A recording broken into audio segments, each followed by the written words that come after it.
Yeah, I saw the Necro run made quite a splash on YouTube. We've got an exclamation point Necro command to link to it too, as I think that'll be one of the ones that holds up as a "you did what?" followed by a video link, and then people years from now still want to go back and watch that one as the legendary, the double Necronomicurse run, finally up on the YouTube.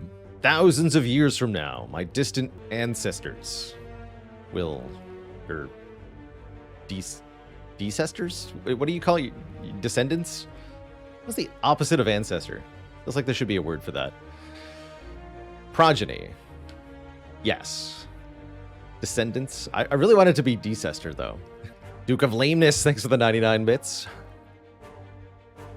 Day says, do I think Silent is better than Ironclad now at 820 following Zeknar's huge streak ongoing? I don't think so. But I think that Zeknar has done an incredible feat, for sure, and I'm really curious to see how far the streak goes.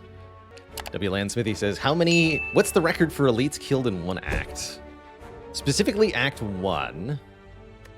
There should be a theoretical maximum. So elites cannot... elites start spawning on the 6th floor of the act. They can't spawn back-to-back on the same path. There always has to be an intervening thing. And there's always a chest here. So assuming you had wing boots, let's say, you could do fight one elite, then teleport with wing boots to fight a second elite, teleport with wing boots again to fight a third, have a chest, fight an elite again, I think is possible. Can you have elite, chest, elite on the same path? Pretty sure that's allowed.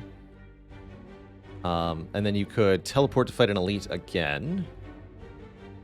So we have what? Be 1 here, 2, 3, 4. You have to use wing boots to get 5. 6. You could have an event that turns into Dead Adventurer for 7. And then I think you could get 8. If you count Dead Adventurer 8, normally 7, I think, is the maximum. That feels like it would be one too many. Just had your first 820 wins thanks to my teaching with a sweet Brimstone and 3 Cleave run. Interesting. Always cool to see Brimstone runs clearing 820. So looking at our starting options here. Rare colorless cards are some of the cards we have not mastered yet in here, our Mastery Challenge, as we embark upon a new Ironclad journey. That's entirely our goal on this run. We want to find 2 copies of either a rare colorless card that we haven't won with yet, or one of the curses we haven't won with yet. I think that means we want to go to more events on average. Let's start with the colorless card and see what our options are. Nothing that we haven't won with before. They would say not mastered on top of them, thanks to our Mastery mod, one of the mods we run with here on the stream. But a hand agreed start is juicy. We can kill enemies to gain gold. Lots of gold, and that is a juicy, juicy thing. It's also a very good card. Just 2 cost, 20 damage is on par, you could call it, for Ironclad attacks, and Ironclad is quite happy with that. That does give us reason to go to a shop this act. Feels weird to go to no shops, huh? Our paths are a bit odd here. So one option is to go to an early shop like this, and then we could try to take 2 more elites. This gets 0 rest sites, though, which I really don't like. So I don't think that's the path I want to take here.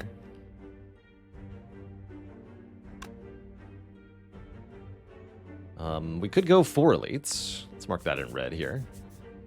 This doesn't hit any stores at all.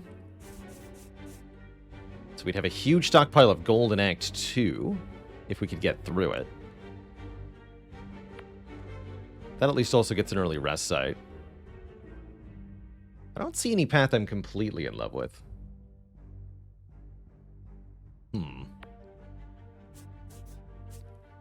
Guess we'll see what the early card rewards give. We can decide whether or not we need an early shop. Can reunite here if we want to. It is a little bit risky to go red path. This is less risky, in my opinion, with the Hand of Greed, which is a very powerful attack card. We're going to do very well in most combats. I'm going to start out here. Bonk. Thanks for the money. Hee hee. Notably, the Hand of Greed card does not exhaust, which means that in most fights we can kill one enemy with Hand of Greed and then wait for Hand of Greed to get redrawn, score another kill for even more cash. So we got plus 40 gold in our first combat here, already at 156. And we're offered Anger or Perfected Strike. Interesting early options. Perfected Strike / Hand of Greed doesn't really sound like a deck. Anger's a nice little compliment. 0 cost attack, a little bit of extra damage for free. Ironclad usually loves Anger. David, thanks for the 4 months. Lucky number 4. And Kalka with also 4 months. Best Spire / sleep preparation YouTube content ever. You got it. I did hear news of Zeknar's incredible silent streak, but I haven't had the opportunity to watch any of it. I was away on vacation myself and essentially without internet for the last little bit. In fact, part of my entertainment last week involved watching a movie on VCR. First time in a very long time, which is a delightful little throwback. Just Blank, thanks for the 5 gifted subs.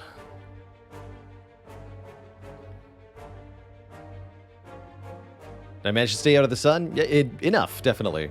Got some good sun on the face region. Took a vacation to the 90s, that's right. Begins with 23 months. Thank you for the support. Let's take an Anger here. Oh, remove transform upgrade offered so early. Oh yeah, there was generous use of sunscreen on my part.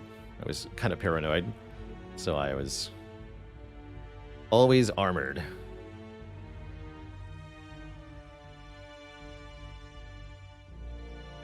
Vacation to the 2090s when VCRs make a retro comeback.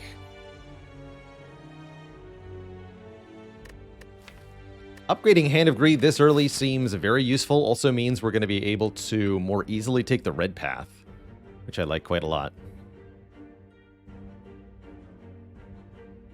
Dander with a 44 months of support.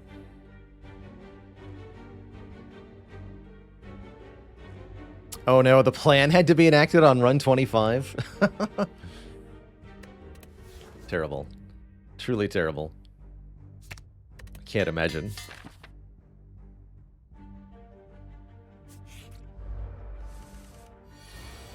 Give me your money. Look at that. The upgrade immediately letting us KO this Acid Slime on turn 1.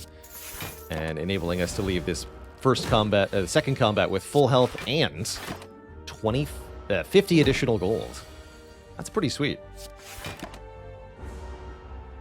Can lose a little bit of health thanks to our Burning Blood relic here.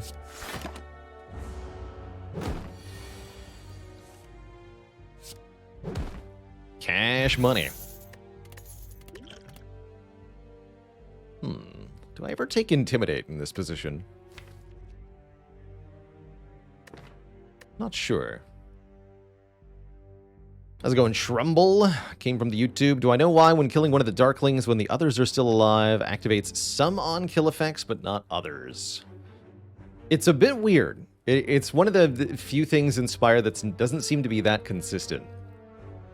Darklings will give you credit for kills. So, for example, Gremlin Horn will activate.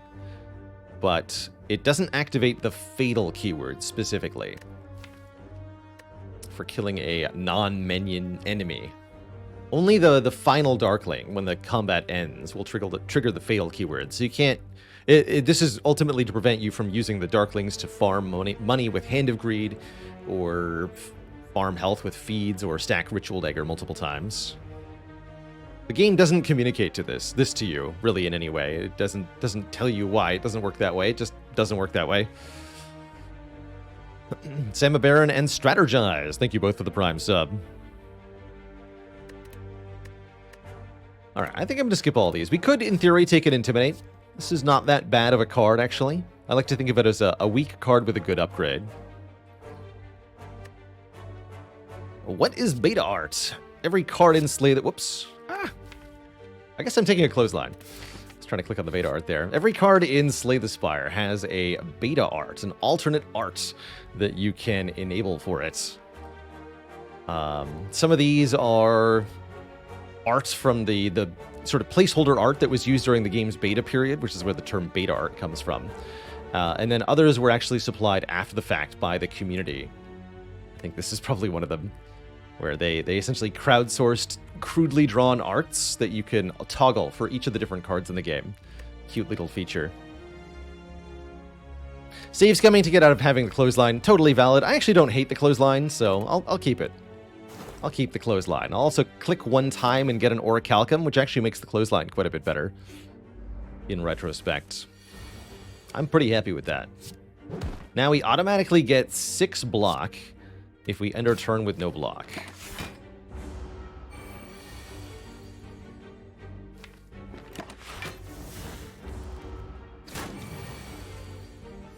Punch the cultist.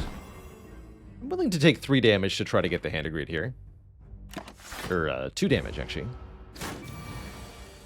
Perfect. $25 get.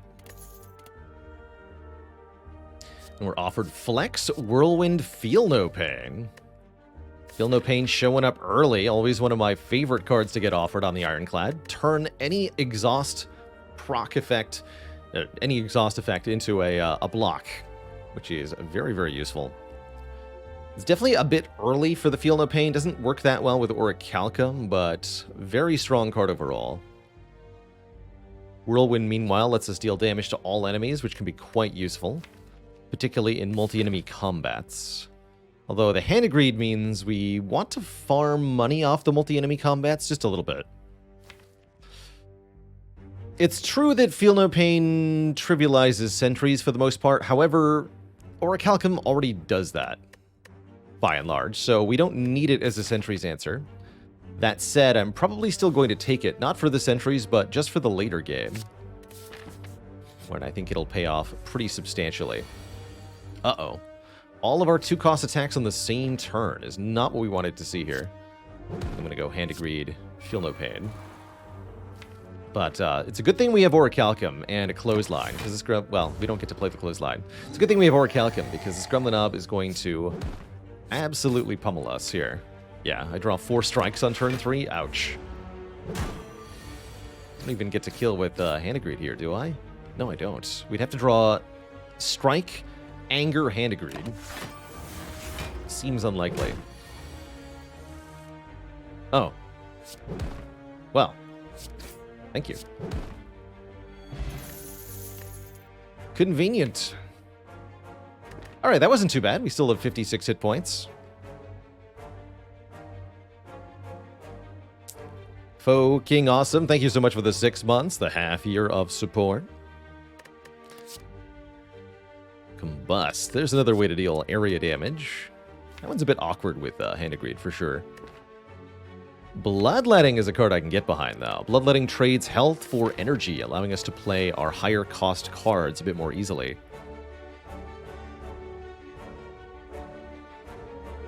How's it going, Flavio?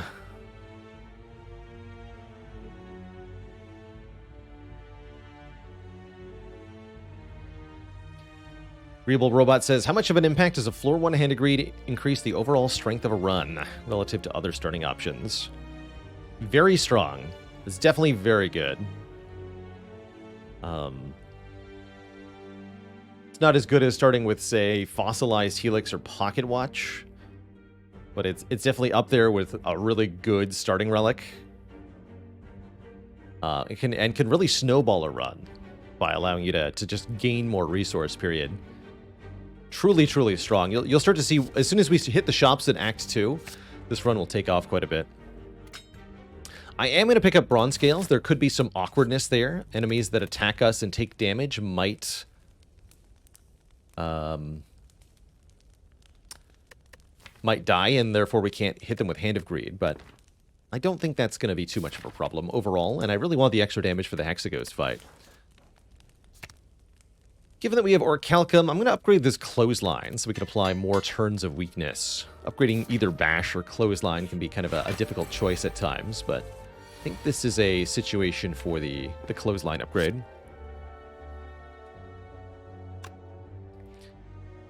Karen asks, I was not that keen on seeing red, but I get bloodletting a lot more often. Are they very different? Yes, ultimately. Bloodletting is one more energy than seeing red, and that is actually kind of a huge deal. One compared to the other, you can view it as pay 3 health for an extra point of energy. And that can really allow you to get some very powerful cards in play. It's also non-exhausting, so it can be used multiple times, which can be quite helpful also. But the short answer is that the one additional energy matters quite a lot.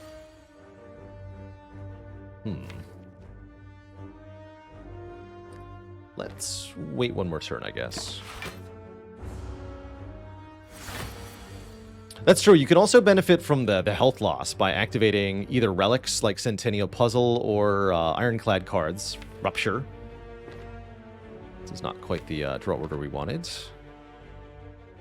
So here, we're definitely going to go Bash and Strike. Do I want a Bloodletting to strike for 9 damage? Probably.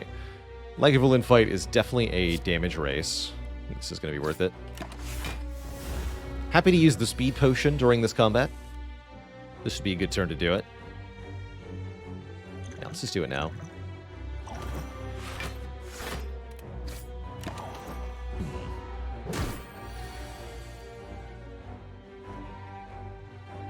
There we go.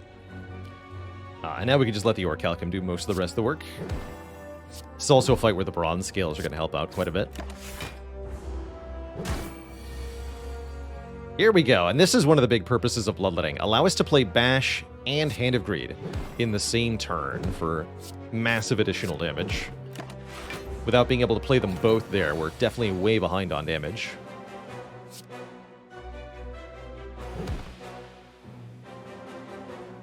Okay, cannot kill. I guess let's just bring its health low. I need it to die next turn. Hopefully to Hand of Greed. Unfortunately not. Oh well, let's just get out of here. Not worth paying the health to get the money in this situation. We have too many more elites to get through, I think, to try to hold out for 25 gold there. Definitely happy with Ink Bottle, gradually drawing us cards. We can even set it up, so to speak, to draw more cards effectively by having it at 9 at the end of a combat. Burning Pact offered here. I like that in conjunction with both Feel No Pain and Bloodletting. Card draw and card and energy gain go really well together. And being able to exhaust cards to gain additional block, also useful. So definitely eyeing Burning Pact. See, Visionless says, any advice for A20 Ironclad play? Lean offensive. Don't draft block cards too early. Instead, look for 2-cost attacks and upgrade them. Exhaust synergies are going to be one of your strongest toolkits for the mid to late game. Cards like Feel No Pain, Dark Embrace, and Corruption are extremely breakable. Is Double Anger ever good? It definitely can be. I think with the Ink Bottle, it's got some decent utility here now. Scraganoth with 26 months. It's good to be back. And Kalim with the full year. We did it. Heck yeah.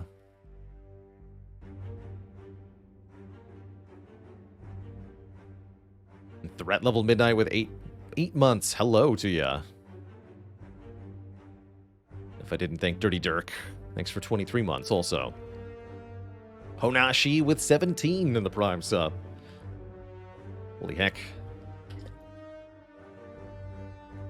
I'm gonna lose my voice just from all the subs I have to thank today.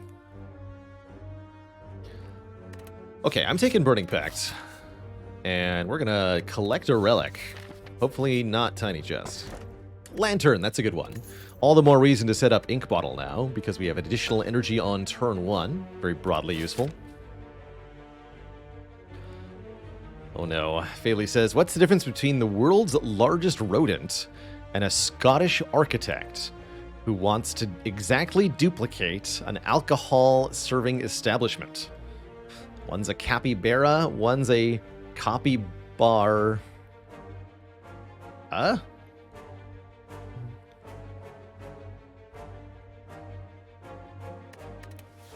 Something like that. Copy bar. Ah!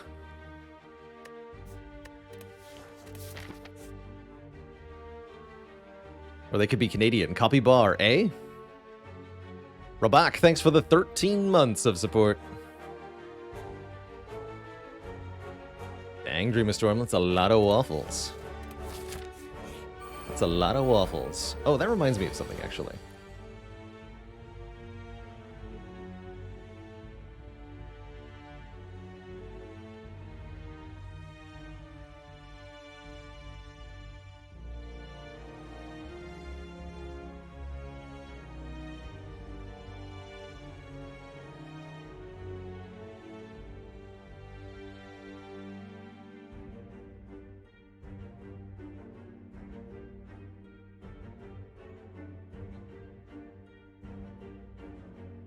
Okay, there we go. Let's see here. We have 2 angry gremlins, 1 sneaky gremlin, and a wizard. And we have 4 energy, so we can actually go strike, strike, clothesline, and let Orichalcum block. That's pretty reasonable. Parlay, thanks for the 4 months of support. I think that's what we want to do. Strike the sneaky gremlin twice. We could then clothesline either the wizard or one of the mad gremlins.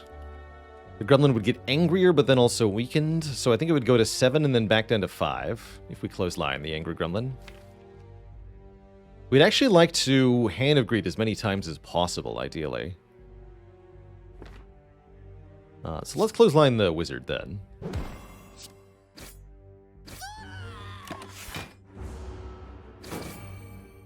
Enjoy your spikes, sirs.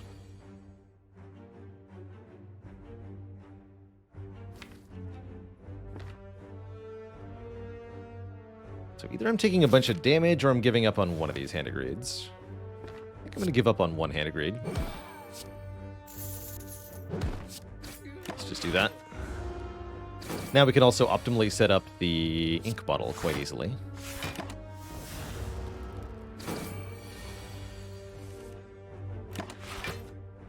So we just wait for Hand of Greed and play it. Take our 50 gold and leave. Happy with that. Very happy with that.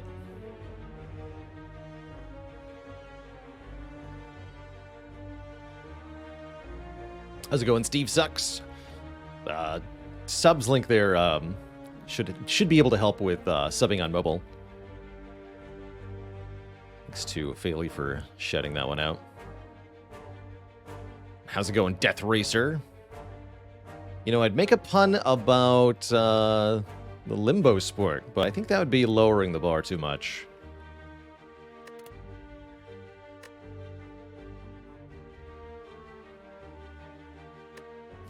Do we want an additional 2-cost card uppercut here? Do we ever consider Seeing Red now that we already have Bloodletting? Seems excessive. Havoc is passable. I think it's either uppercut or nothing. I'm actually okay with another 2-cost attack. Because we have Bloodletting, we do want high-cost cards. Let's grab an uppercut here. Really bent over backwards for that pun. Trade some health for random upgrades. I don't have a whole lot of health to spare, but the random upgrades could be quite impactful here. Interesting dilemma. I'd be a little concerned trying to do this gauntlet on only 20 hit points. I think we probably say no here. I'm going to say no. We've already got some good long-term in our money. I don't need to try to get further ahead long-term.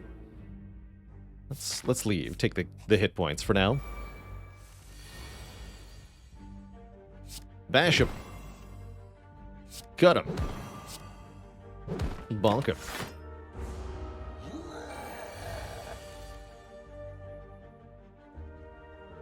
We just go feel no pain, strike, strike here. We're very likely to Hand of Greed next turn.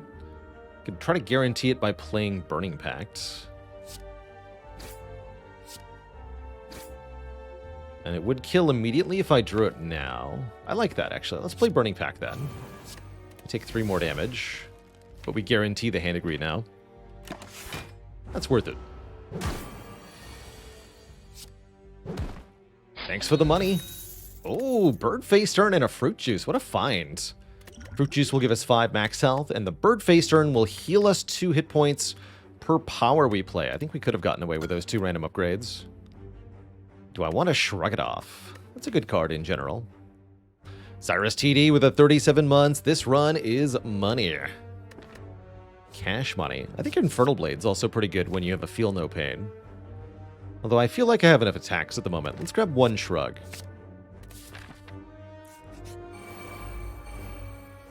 Could be big money here. Big money. Let's pop the curl up on this one.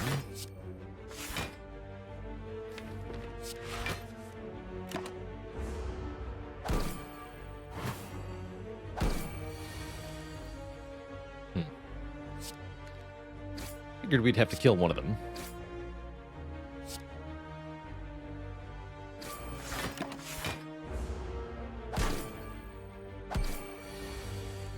Don't forget to play the Feel No Pain. Although currently we have a bigger priority. Make money.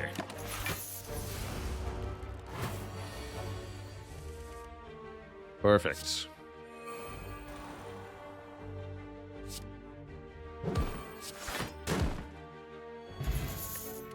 We drink the fruit juice now. Another bloodletting. Interesting. Reckless Charge, a 0-cost attack that shuffles a Dazed into the draw pile. Can be kind of neat with Feel No Pain.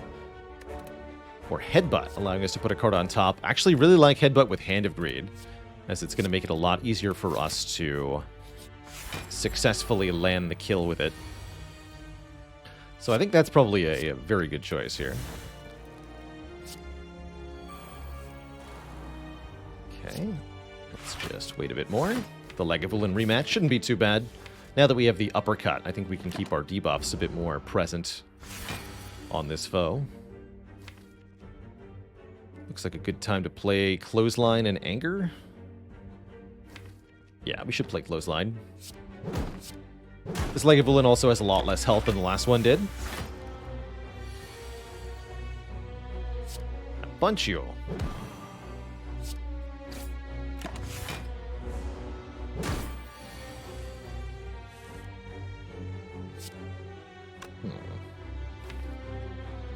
Headbutting Hand of Greed won't let me kill with it. I still think I want to do that. It's just really good damage. I was going to say, actually, unless I draw Bloodletting and Bash, then I can kill with it.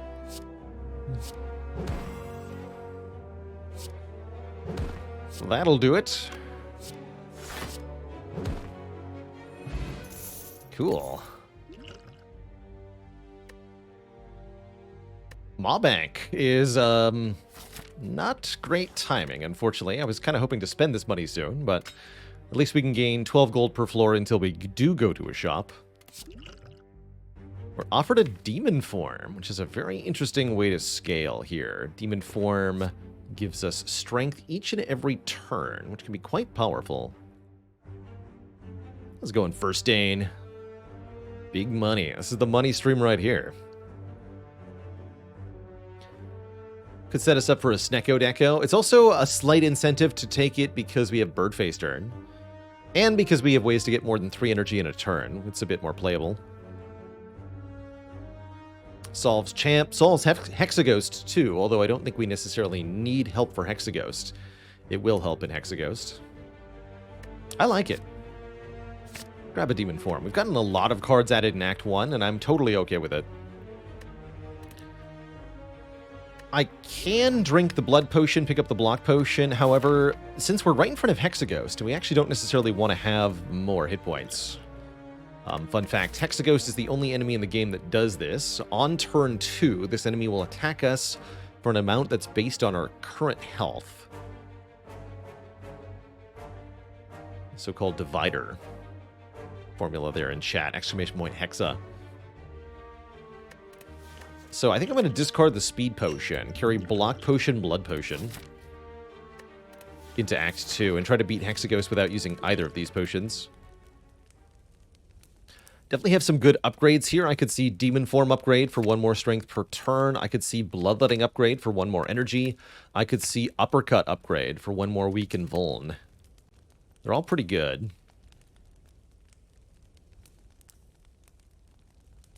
Demon Form upgrade feels unnecessary at the moment. So it's either Bloodletting or Uppercut, in my opinion. Let's do Uppercut.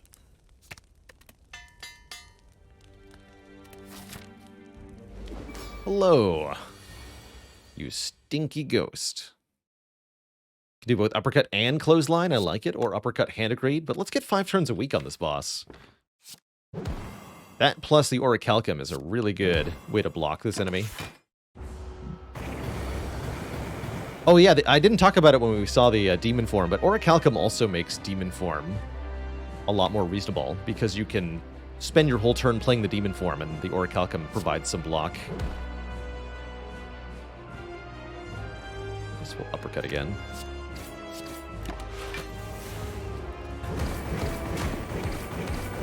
Enjoy your spikes.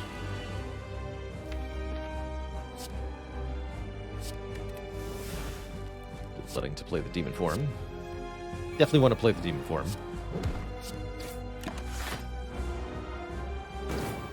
It even gives us the health back from the Bloodletting, essentially. It's kind of cool. Play the Feel No Pain also, just to avoid redrawing into it.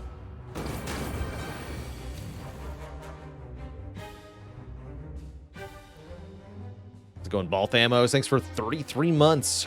Halfway between the metric and the imperial years. Does that count as a milestone?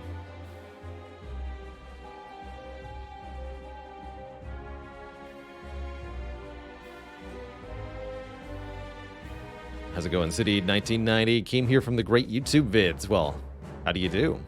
Have a seat, relax, and enjoy it. Give me anger? Give me anger.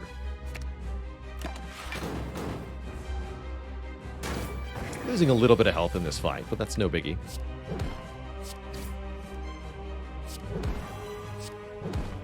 It's money time.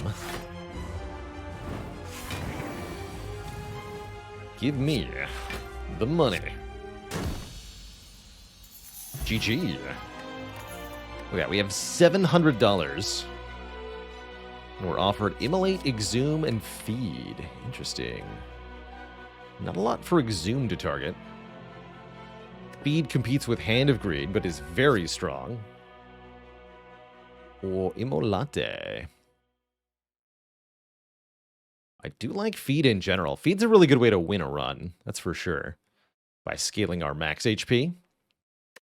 I don't completely hate running both Feed and Feel No Pain, or both Feed and Hand of Greed, excuse me. We currently don't have an AoE option, do we? We don't. That really makes Immolate look pretty good. Especially for Gremlin Leader. We are going to want some help against Gremlin Leader, for sure. We don't necessarily want to kill every enemy in a fight with Immolate because of Hand of Greed, but we'd like to kill at least one, that's for sure. I'll grab Immolate. I think we're going to want that.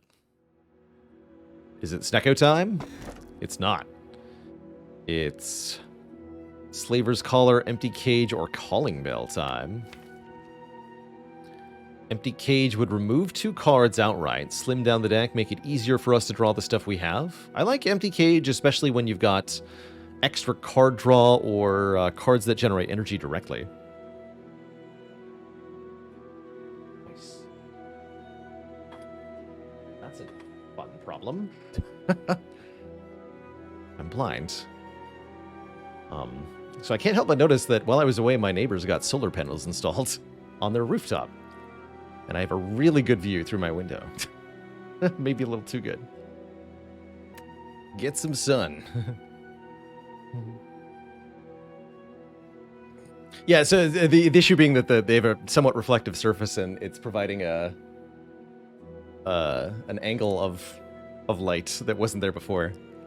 So it's like a kind of a giant mirror, I just realized. If only I could be so grossly incandescent.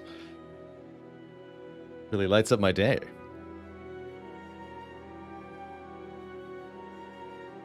Fortunately, nothing curtains can't solve.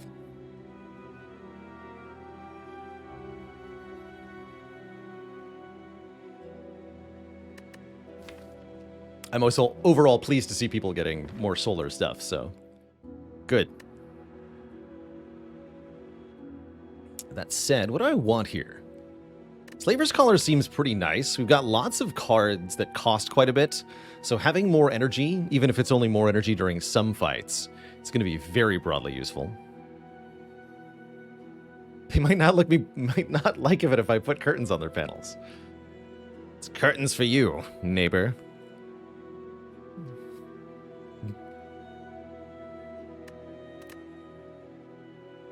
That's funny.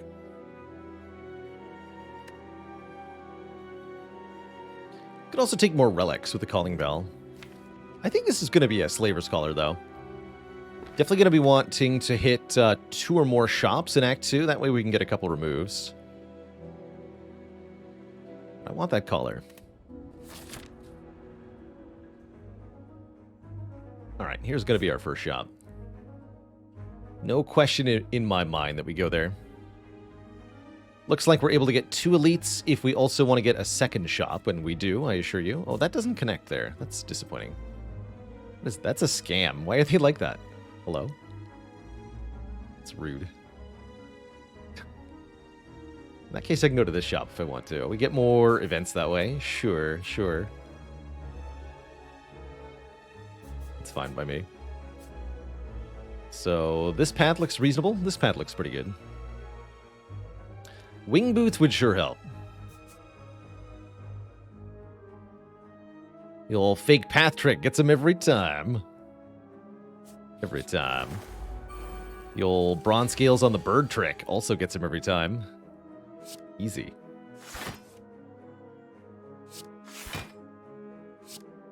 Alright, headbutt Shroog. I suppose.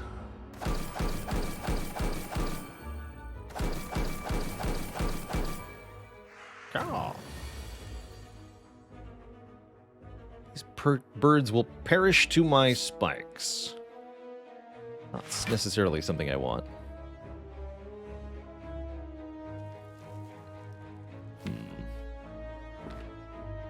Will they ever learn? So if I immolate, they'll all die. It's probably not the desired outcome.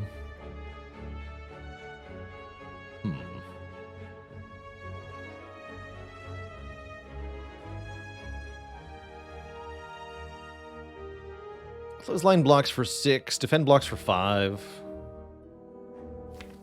Just gonna defend. Get one more draw here. I guess I don't want a Burning Pact.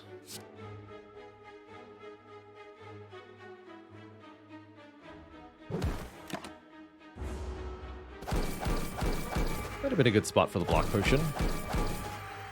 Nah, only would have saved 7. Wow. Alright, no Hand of Greeds. I guess I should have just used Immolate then. Play this, though. Alright, well, we did talk about the bronze scales potentially backfiring in terms of money. But overall, I'm not too distressed by that. You know, I would love an armaments. We're a little bit behind on upgrades, and this could allow us to sort of patch that up. If we get a bit more card draw, we could even consider upgrading it to upgrade everything in our hand, which can be quite useful. Or if we get a Runic Pyramid from our next boss, that could also be very juicy.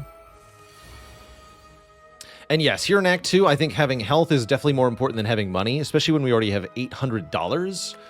There's not a lot of benefit to even more money at this point. Here's a fight where the Feel No Pain can be quite useful. The Chosen One. Souffle.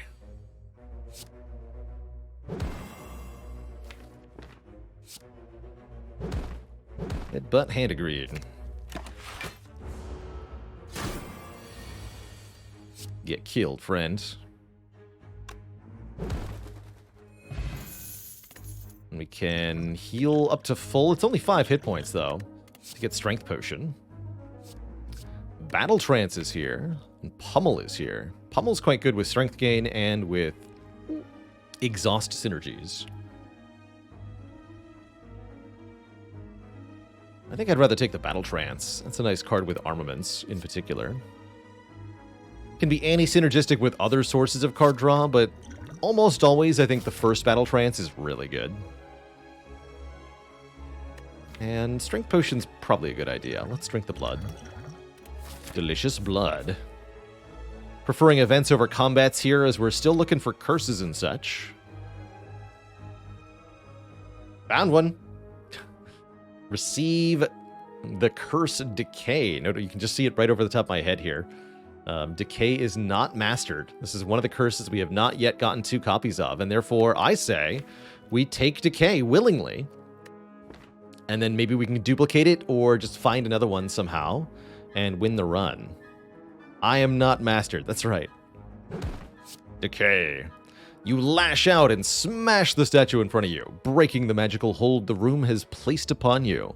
A dark wail echoes all around you, and you can feel the cursed magic seep into your bones. Here's another not mastered card, Chrysalis. Allows us to shuffle 3 random skills into the draw pile. You know what's good with Chrysalis is corruption, to make all the skills free. Then Chrysalis is just corruption fuel. Excellent.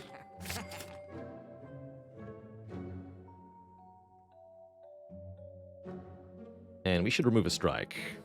Keeping Decay.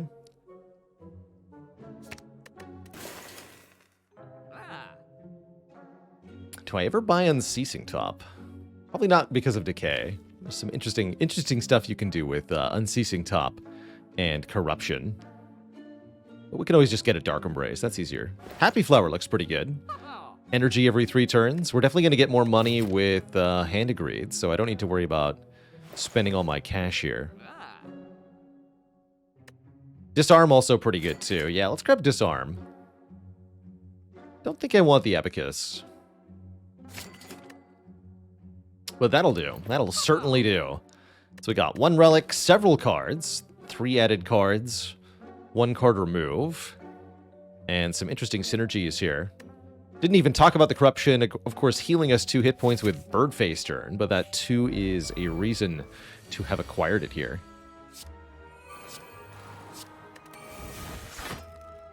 Kerblam.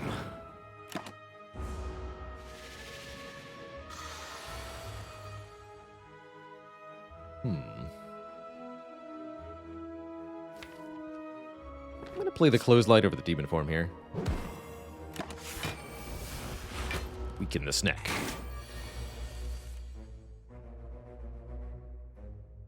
Hello? Can I have affordable cards, please?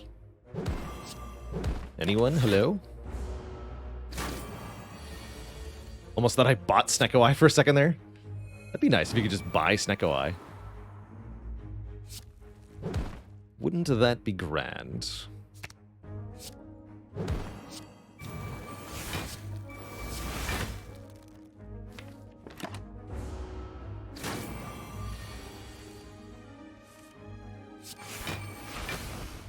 So we're trying not to kill it now. I want to get back to Hand of Greed if possible.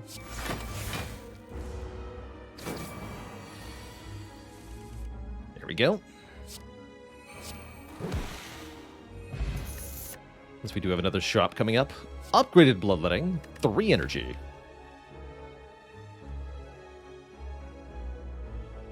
I'm probably going to regret this, but I'm going to take it.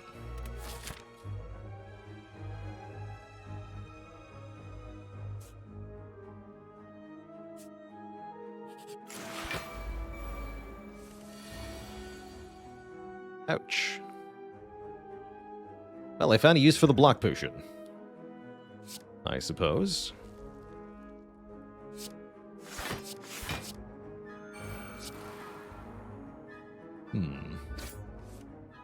Ooh.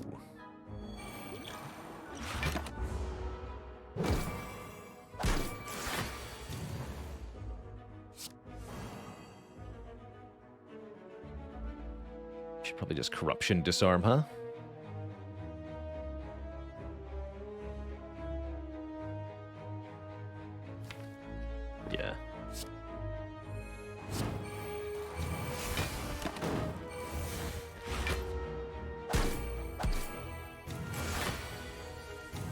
Rude.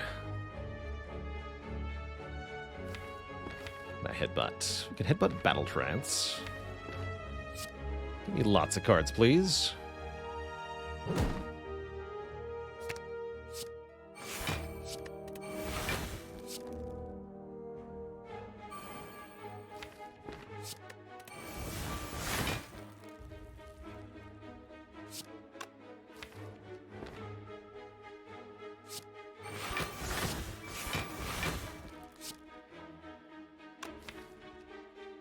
Might draw into Handegreed here. Let's just waste the draw. Okay, we're gonna Handegreed the Fungi Beast.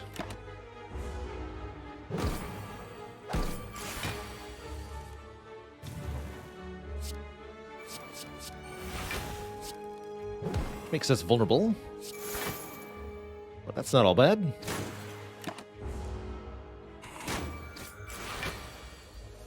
Though I wish you would stop doing this, please. Terrifying. If I headbutt you, you die to the spikes. Dang it. But my face, though.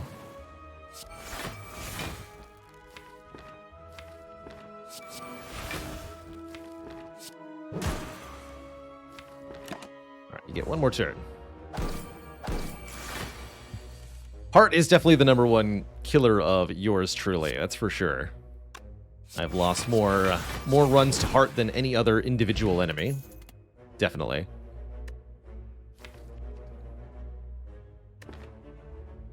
Drop kick? Probably not. Want more card draw at this point.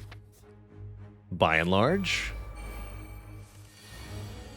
Well, well, well. What do we have here? Hello, Book of Stabbing. I drew all my good powers on turn 1 and disarm, which means you're in a bit of trouble. You most certainly are. I don't think I need to use the strength potion.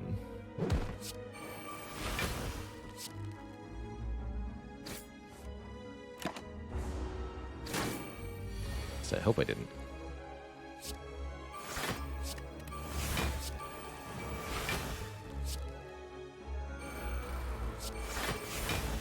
Strike and headbutt, what? Uppercut? Definitely.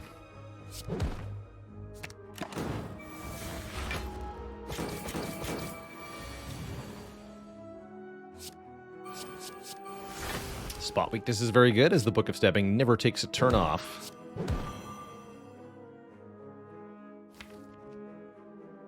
I'll take the extra draw next turn.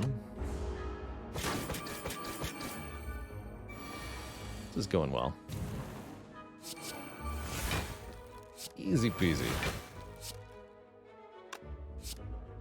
Doesn't look like I can kill with Hand of Greed, though. If I play Whirlwind, I can't play the Hand of Greed afterwards. Strike Hand of Greed doesn't do it. Currently, you're set to die to the spikes. Let's just not play the Whirlwind then, so there's a chance of redrawing the Hand of Greed. Didn't work out, but that's okay. Just take the KO. Omamori negates the next 2 curses we would obtain. However, I want the curses. I want another decay in this run in order to master it. So I believe we have to skip this Omamori. Kind of a rare situation. But we could also get, 999 gold. Could happen at the beginning of Act 3. So what we're gunning for, though, is the second decay. So I'm definitely going to skip the Omamori. Would Omamori block Dolly's Mirror duplicating a curse? Yes. Yes, it would. And that's the main reason we don't want to take it here. Is because it would prevent us from doing that completely. I really do want to upgrade this armaments. Alright, let's upgrade Arma. And I'm pretty happy with these 2 potions going into the second elite here. What's in the box? Gremlin Horn. Oh, I'm really happy with this as a relic here. Anytime an enemy dies, gain 1 energy and draw 1 card. Very good against bosses with minions, and of course very good against elites, where there's more than 1 enemy, like so. I think I'm going to go ahead and use both of my potions in this fight, right now.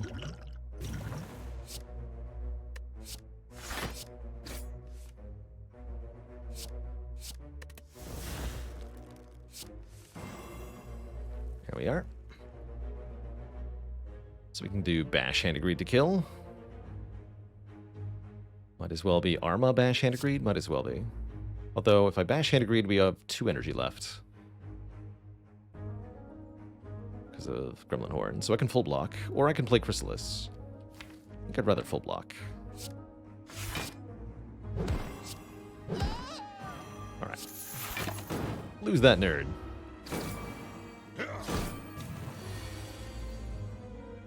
And now we can headbutt Hand Agreed. Perfect. Well, if I play 4 cards, I'll draw it immediately. So I only want to play 3 here.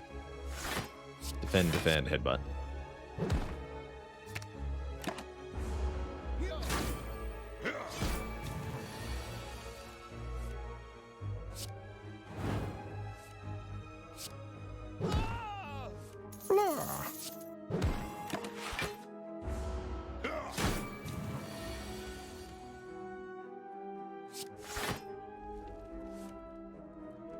Uppercut would kill him pretty quick. We have potential heals we can draw into. We have potential money we can draw into. And there's a shop coming up very soon. Still weak anyway? Okay, I'll just pass the turn then.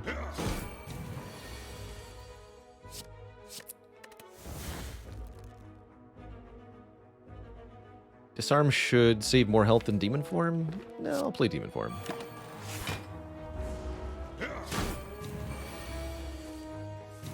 Extra oomph.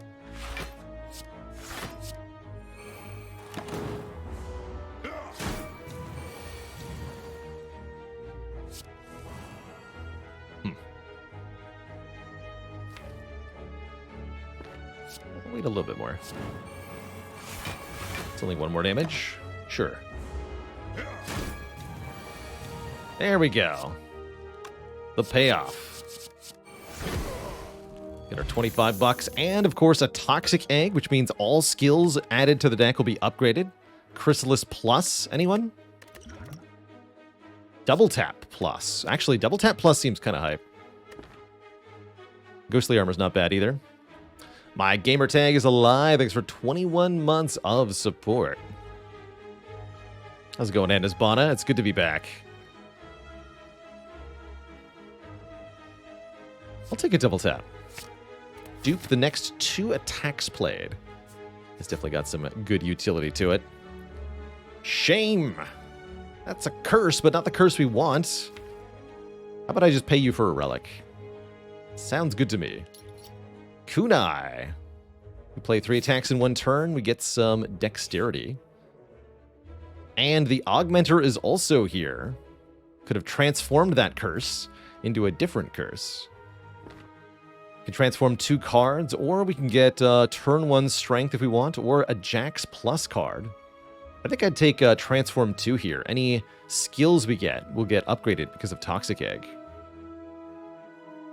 Let's do it. Transform 2 strikes into Burning Pact Plus and a Heavy Blade. I like it. Burning Pact Plus number 2 is excellent. That's the card draw I wanted. Excellent. And it's here. Chrysalis number 2 officially means we have a candidate for mastery on this run. If we can win the run with double Chrysalis, we'll have another card crossed off. What a welcome back that would be, hey? That's awesome. This has been one of the more difficult cards to track down, so I'm very happy to see it now in duplicate in this deck. Random skills is definitely a bit hectic. What does it mean exactly? How about I take a True Grit? Yeah, True Grit looks pretty good as well. Anything that can let us delete stuff. Not the world's worst fire breathing, but definitely not the best. Random BS. Go. Fire Breathing is not Dark Embrace, sadly. Deck would love a Dark Embrace. Hello?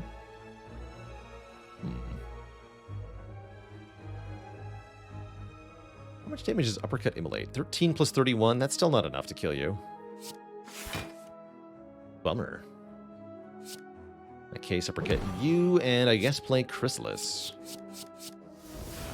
Exhume is cool. Definitely getting into the territory where Exhume is a good card. I can Exhume the Chrysalis and play it again. How about I delete the other Chrysalis, actually? Good talk. Okay, we need to stop them.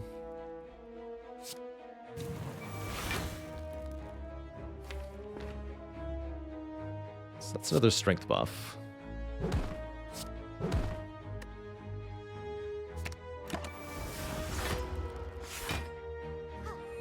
No, that was a heal, actually. Excuse me. I miscalculated. Can I kill? I cannot. Not without the Swift Potion. Unfortunate. Kind of hemorrhaging hit points here. Oh dear. Are we ever?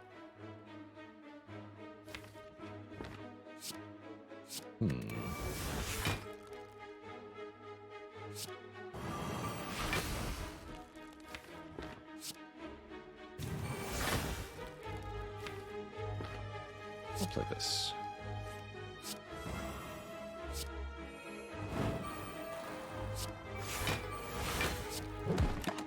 Okay, I feel a bit more comfortable now with Corruption down. Definitely struggling a little bit in the fights where we don't have the energy from the Slaver's Collar. That's to be expected.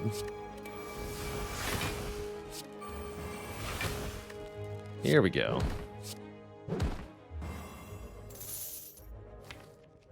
I could exhume something if I wanted to. Don't feel the need to.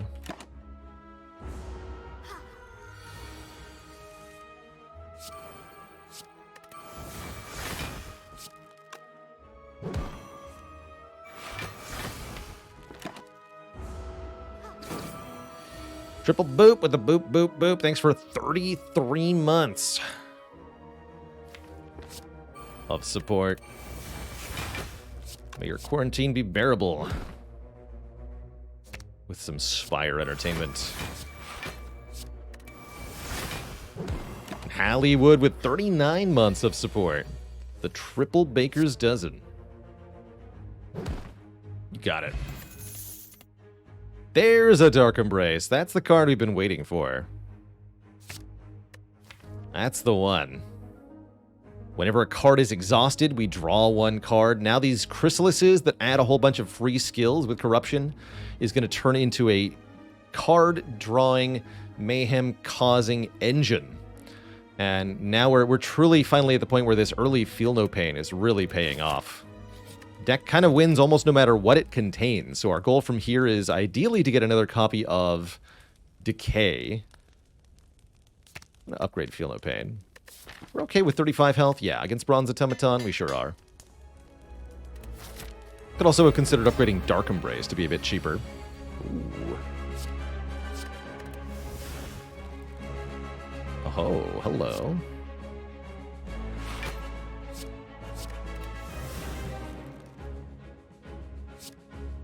3 strength per turn, please.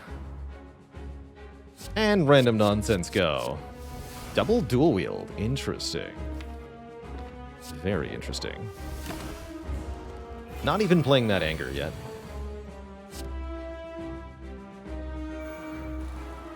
Let's see, we want to headbutt Burning Pact, probably? Probably. Or nothing. Nothing is also a valid option.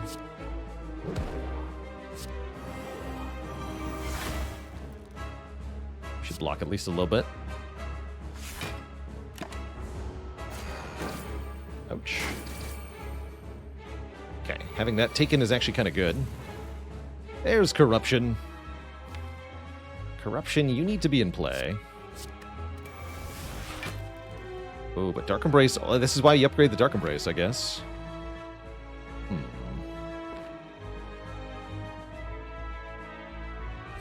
Start with this. Okay, no corruption yet. That's fine, actually. BB Tech with 44 months. I had a grand time, that's for sure. And Kaiser 82 with 3 months. It's good to be back. Thank you. Okay, but what are the dual wields dual wielding? I guess they have nothing to dual wield, which means it's time to use the Swift Potion. We need help here.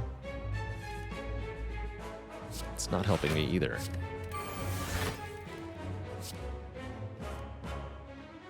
There's nothing to wield.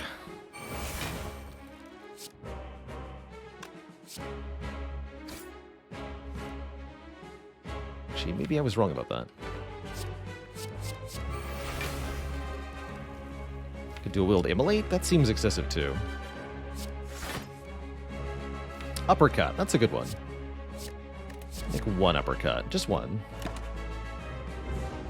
Alright, we're now in position to win this fight as soon as we see the corruption again. And maybe even if we don't.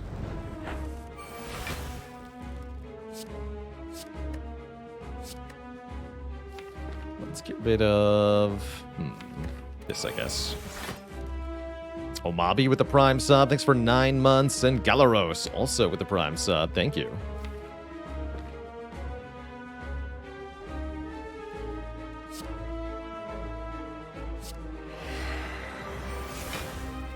Trying to draw towards that corruption. Guess we can upgrade everything in my hand now.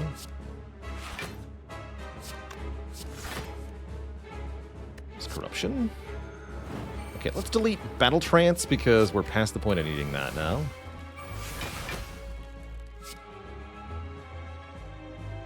Bash. Bonk.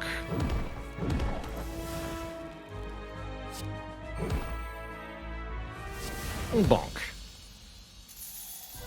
Well now, that was quite a fight. Once all the powers are down, we're on an unstoppable juggernaut of destruction. That's for dang sure. How about an Impervious Plus? Not so bad, Andy, with the 200 bits. Thank you, thank you. We're joining in on that hype train. Heck yeah. Speaking of Juggernaut, there's Juggernaut, but Impervious Plus is definitely the card here. 40 block for one card. How can you say no? Pro tip, you can't. Pyramid? Snecko!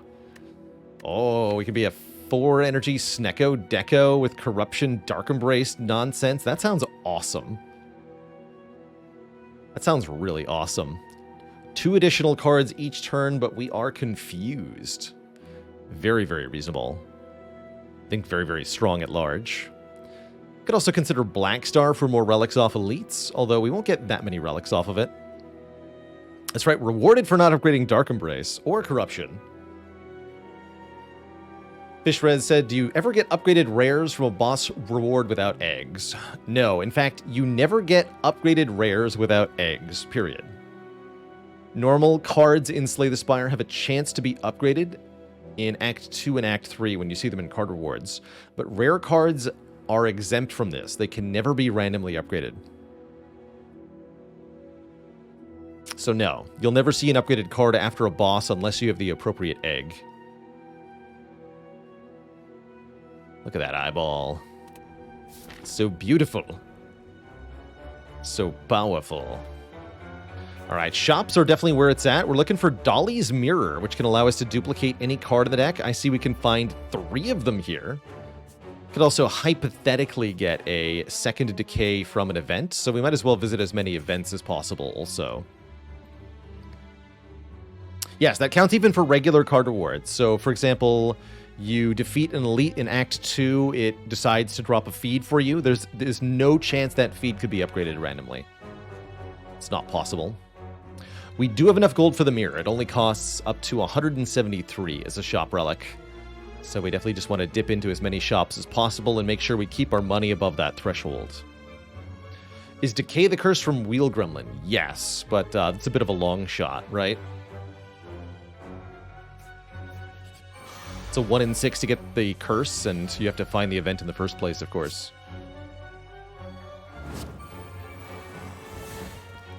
So definitely a bit of a stretch. So we got some interesting interactions here. Snekoi means the cards that are generated by Chrysalis are random cost instead of zero cost, but they're always skills, and the corruption will override the random cost and turn it into zero cost for any skills. So all the created skills will always be zero cost as long as corruption's in play. Kind of cute.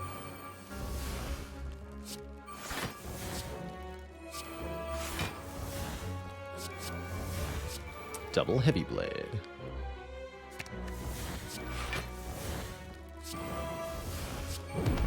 Bonk.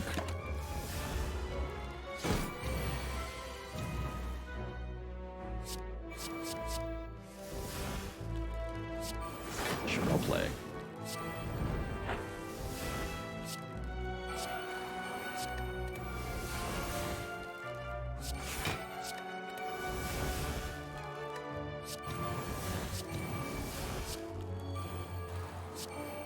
Deck can definitely draw a lot of cards now. One of my favorite parts about a sort of an exhaust-heavy Ironclad deck like this is the insane card draw potential that you get. Just ludicrous.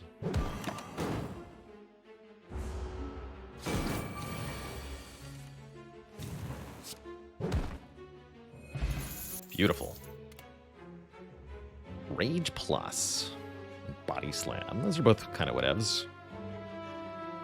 Don't really need a body slam because of demon form and heavy. Yeah, demon form plus heavy blade especially is really, really good damage.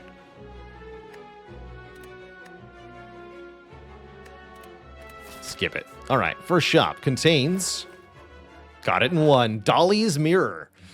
Upon pickup, obtain an additional copy of a card in the deck. We all know what it's going to be, Twitch chat. It's time for some decay. Gotta make sure I click very carefully. Aha! Rewarded for skipping Omamori. Awesome. That's awesome. Handtwalk, thanks for 15 months. It's good to be back.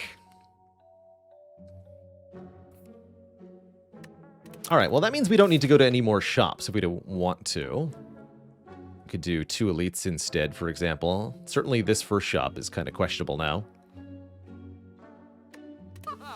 So why Dolly a curse here? That's part of the Slay the Spire Mastery Challenge. This year I challenged myself to defeat the Ascension 20 Heart with every different card in Slay the Spire. All cards started unmastered, and then in order to master a card, I have to win with not just 1, but 2 of that card in the deck. With every card we haven't done this yet being labeled as not mastered. So there are 2 cards here that we now have 2 copies of for this Mastery Challenge, also indicated here on the left side. The Mastery Challenge is a self-imposed challenge I created for myself just to make the Slay the Spire runs more interesting, and I think it's done a fantastic job creating situations like this one, where we've got some very weird cards that I wouldn't be taking normally, specifically for the purpose of this challenge. It's pretty cool. That's pretty cool.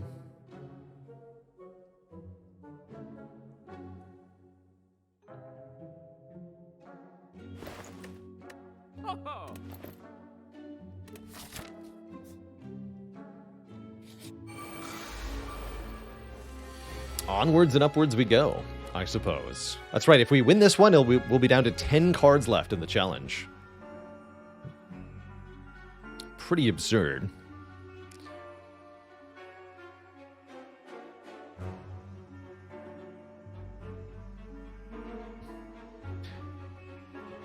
And a dad joke for the crowd, courtesy of Fluffy Chicken.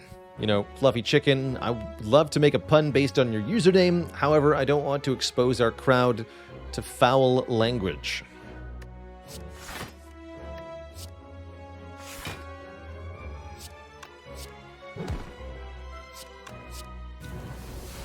Let's just draw some cards here.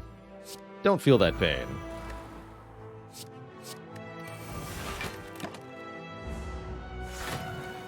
Really ruffling some feathers in chat. Deto says, Ironclad is probably the easiest character to master curses with because of the exhaust. By and large, yes. Other characters do have ways to deal with curses. Silent can discard them. And notably, Watcher can just scry them away. So if you got lots of scry on Watcher, it's very easy to have a multiple curse deck that works just fine. But I think Ironclad is a very good candidate, by and large, for curse mastering, because, as you know, we can just delete them with stuff like True Grit. Makes her life a lot easier, that's for sure. That's for dang sure.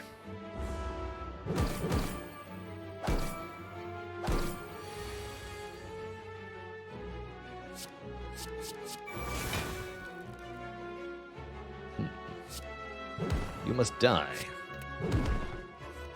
Good. Kunai.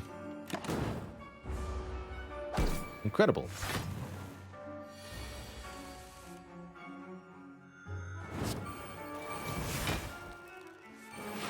Once that Dark Embrace gets in play, oh boy. It's all over.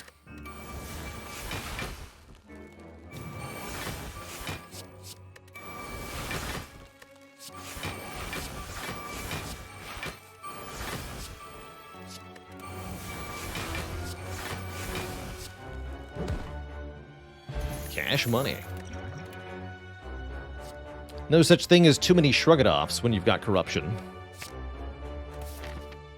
Have I been tracking which characters I mastered colorless cards on? Not in the spreadsheet, but the bot will know. So if you type, for example, exclamation point mastered, and then the name of a card, the bot can link you to the run that the card was mastered on, and that'll tell you which character it was done with. Quantum Tuna says, which cards am I most surprised to have not mastered yet? Master of Strategy. 0 cost, draw a bunch of cards. It's a no-brainer pickup most of the time, but we just haven't managed to get our hands on 2 of them in the same run yet. Surprising to me. 91 gold for the red mask. You know, that's not a bad deal. Especially since we can get so much more money. You know what? I'll take it. Take from others as I have taken from you, says the mask. That's exactly what I'm going to do. Yeah, at this point, clearly Master of Strategy has to be the final card. It's just thematically appropriate.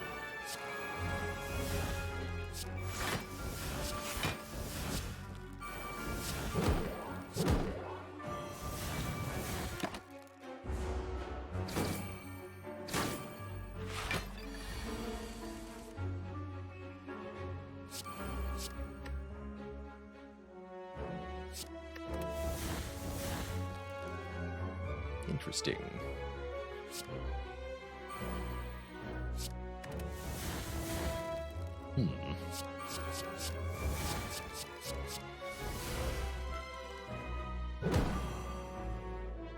Or Calcum, still a thing.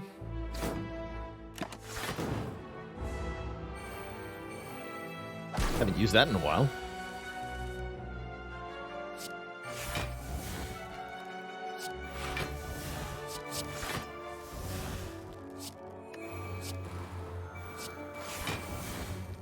Bunch you.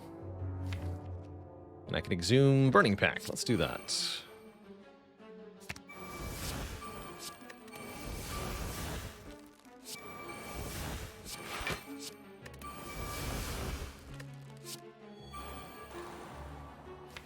All right. Your move.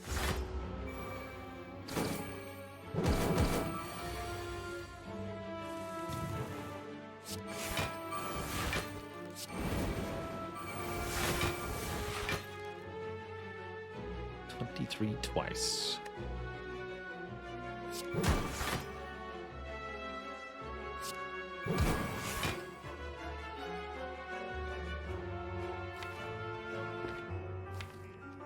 I could run out of things to draw.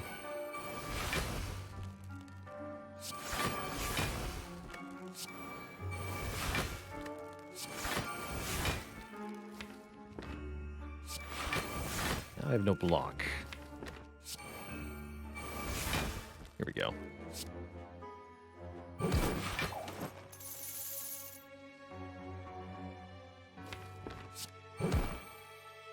it like this then.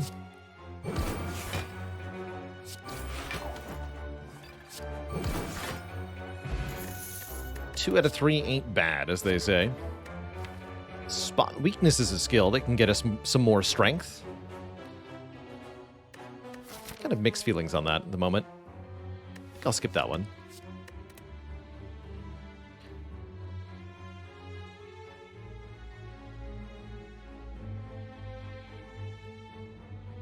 Does that mean if I haven't mastered anything by the end of the year, we fail the challenge? I think we could call it that way. That'd be fair to say. Tigerbot Hesh says, I believe Zeknar has shown it's impossible to win with even 1 copy of Heel Hook. You know, you might not be wrong. Let's take some more elites here. I don't need that rest site. Rest sites are for suckers. Diner says, my biggest fear when not having branch is running out of block cards or even skills on long runs with having corruption. That last fight definitely showed it's possible. You have to carefully measure your blocks / your skills. It'd be quite tough to do it right. Especially in the heart fight especially. It's why I like to add lots and lots of skills to a deck that has corruption. Because you want fuel, as I often call it. You need to be able to keep burning the deck until the fight is over.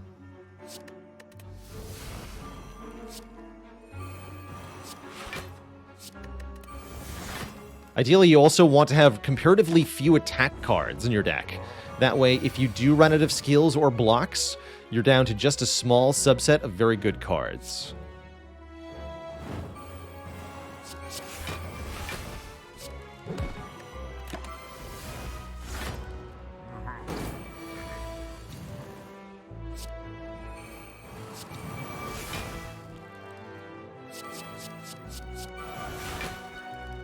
Limit Break is cute. What you got? The Second Wind. We've had First Wind, yes, but what about Second Wind?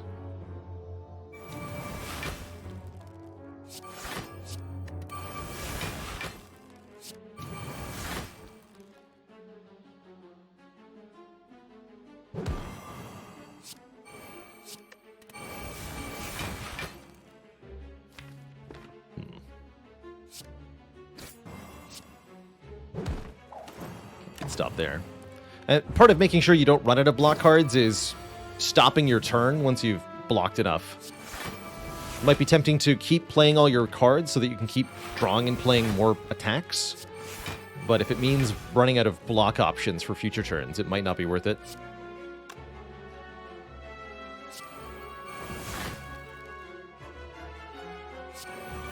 Stop here.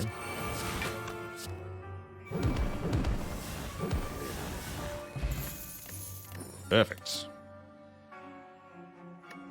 Definitely don't want a Searing Blow this late into the run. Dupe Pot is very strong, especially on either Feel No Pain or Demon form in the Heart fight. Tropic Brew could be useful. I'm also pretty happy with the Blood Potion. I think I'll just take the Entropic Brew. Keep it as it is. We could also drink the Entropic Brew and see what's inside, then pick up the Blood Potion. But I'm happy with what we have at the moment. Up to 4 Hand of Greeds we can land here. That's pretty sweet. Although I don't expect to get the full 4. Seems unlikely.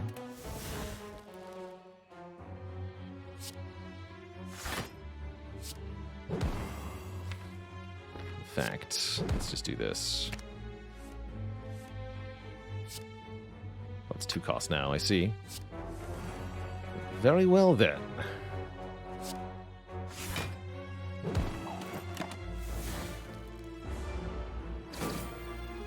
Don't necessarily need to get the maximum amount of money here, but it would be nice.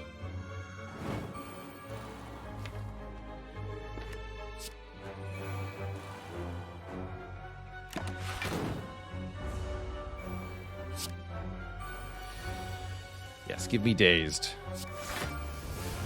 Make it happen.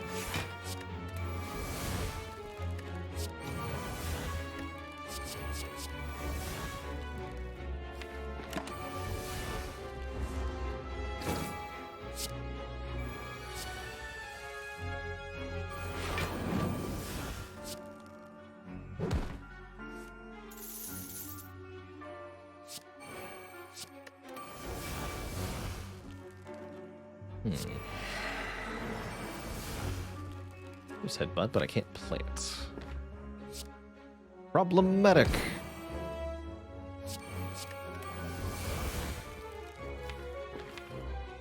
I'll be back.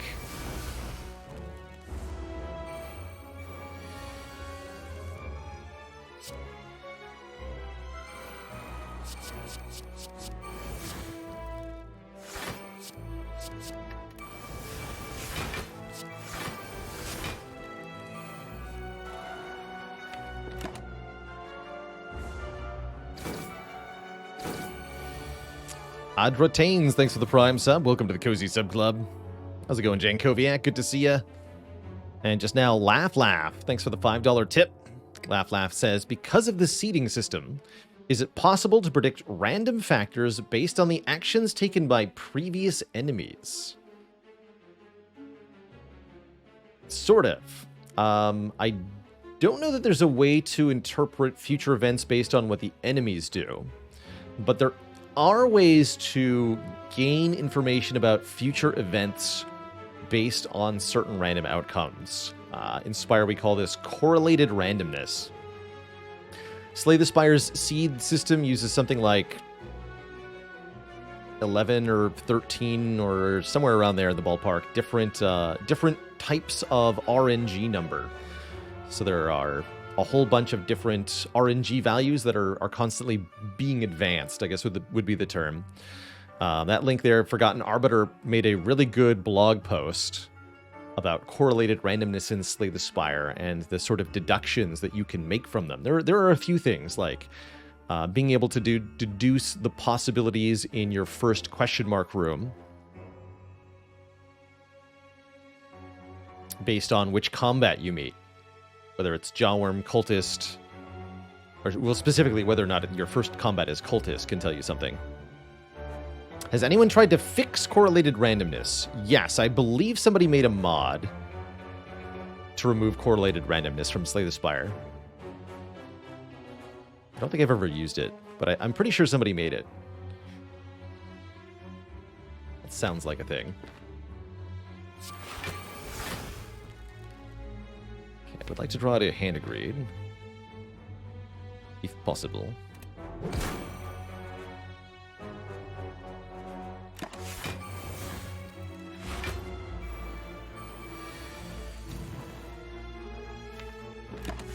One more then. So if the first combat is a cultist, that tells you that your first question mark might be a combat. If your first combat is not a cultist, it tells you your first combat will not be, or your first question mark will not be a combat. And that's because both the determining what's in your question mark room and the determining what your first combat are kind of use the same RNG value, or the same number gets used in two different RNG values, actually, more accurately. There are a whole bunch of different RNGs that are used in a run of Slay the Spire, but they all follow the same seed, the exact same sequence of the same numbers in the same order. And that's, I believe, where the correlated randomness comes in. Is that by observing the output of one of the RNG values, you can know what a different RNG value is going to pull from the seed, number-wise. And that's Number Wang.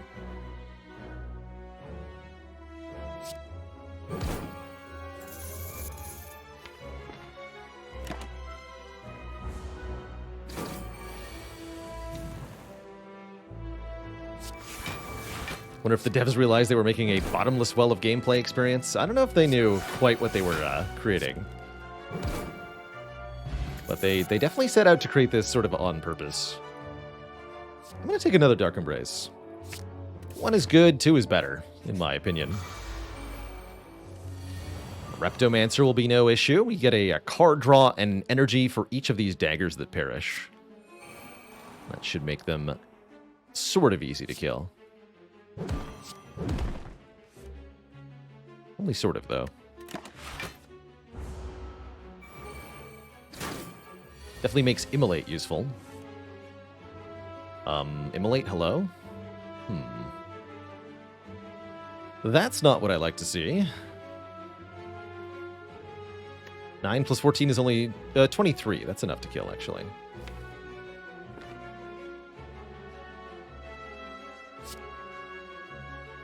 Okay, cool. In that case, I'll do this.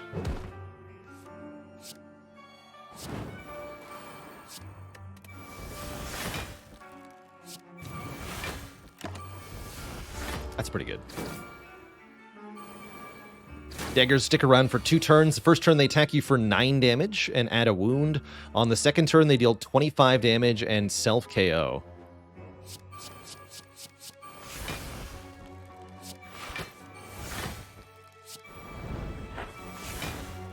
Immolate, good to see ya. Boom. Just shreds you, sir.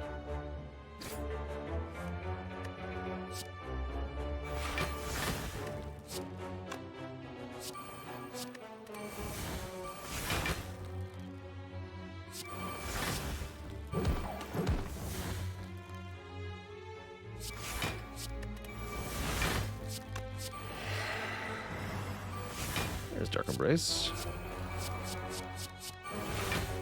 So many cards.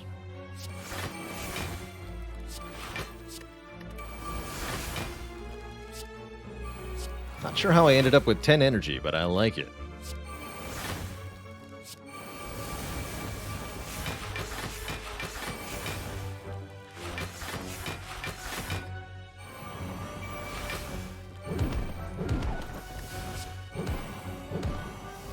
Bonk. Thanks for the money, lady. And an additional 300 from the old coin. Cool. We'll be rich going into Act 4. How about another demon form? You know what? Sounds good to me. Double demon form. Pony, thanks for the 19 months of the tier 1 sub. Thank you, thank you.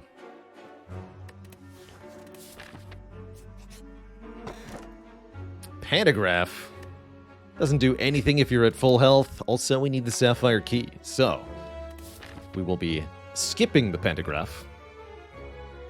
I still want this event-laden path. Kind of feels like we just want to win here. We have 2 good cards. Just need to make sure we get the keys. Please. Regret? That's old news. I mastered Regret a long time ago. Give me 50 bucks. And more Dorklings. Apparently.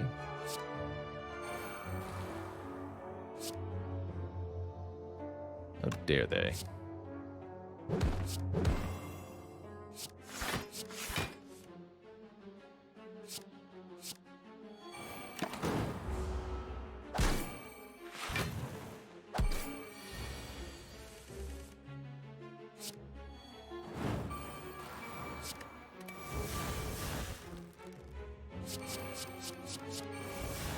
Stuff.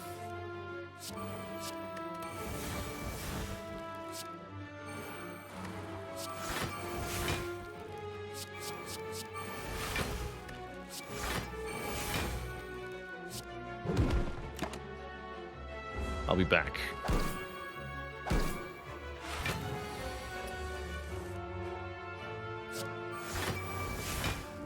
Pullman Pie, thanks for the Prime sub. Welcome to the Cozy Sub Club, and thank you.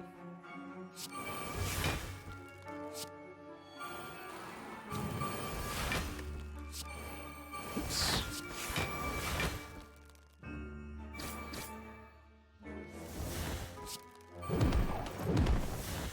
Get bonked on.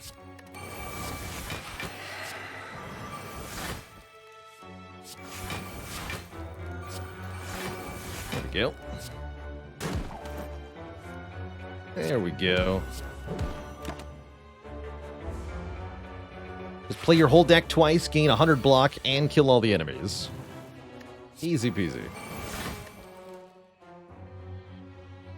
How badly do I want 25 gold here? Not that badly. Rather just proceed to the end of this run. Don't need any of those, and I think Liquid Memories is probably more reliable than the Entropic Brew here. Let's now drink the Entropic Brew, see what's inside. Colorless Potion. Get out of here. Liquid Memories is just as good as a dupe pot if you're using a non-exhausting card. Can also get us a card that was too expensive to play from the discard pile. A 2 or 3 cost Corruption or Dark Embrace and put it back into our hand. Could be very important.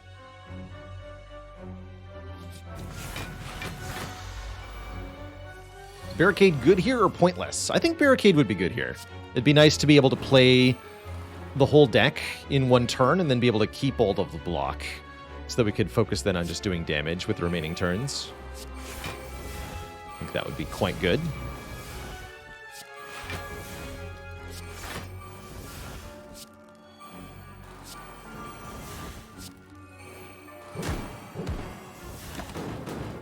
Let's see if we can get some big money here.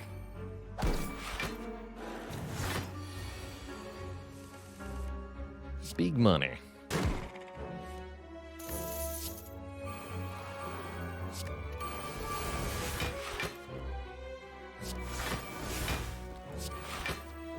Just directly delete attacks. I guess getting rid of anger is probably better than removing a strike at this point. Should make sure to do that next. Butterships88 with a Prime sub. Thanks for the 5 months. And so glad you asked. Thank you for the preemptive half year of support. Thank you, thank you. Still can't kill you. Hello?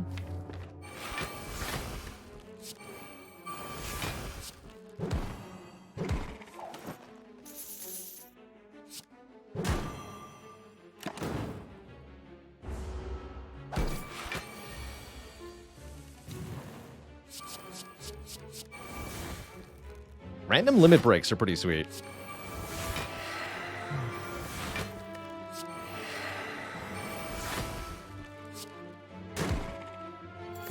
Big money. And another Burning Pact is a must, in my opinion. The more cards we get that can exhaust our attacks, probably the better. Also to get rid of the decay curses. Just a couple more fights before the final act here. The Maw stands in our way, then one Elite, then the bosses. This kind of deck is really, really good at defeating Act 3 bosses, so I'm not too worried about Time Eater or Awakened One or Donu Deka. No matter who we face, I think we'll be fine.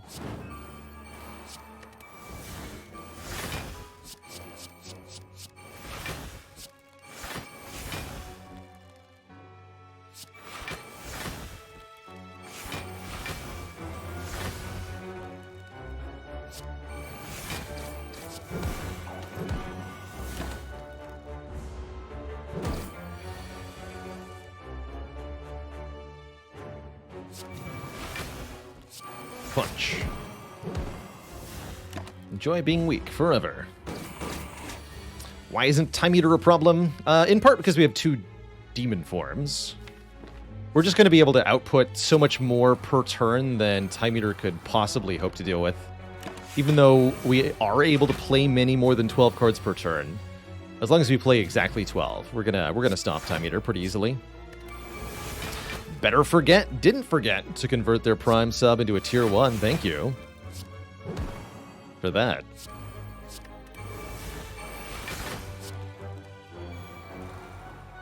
Alright, I'll play some of these. Why not? In fact...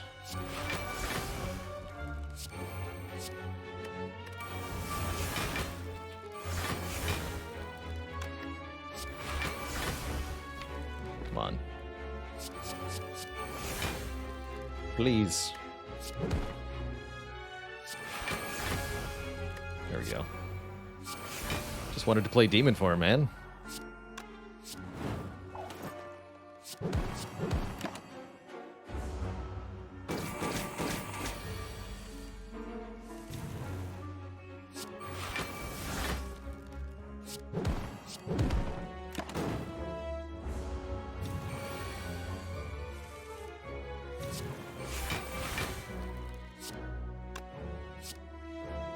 Bonk.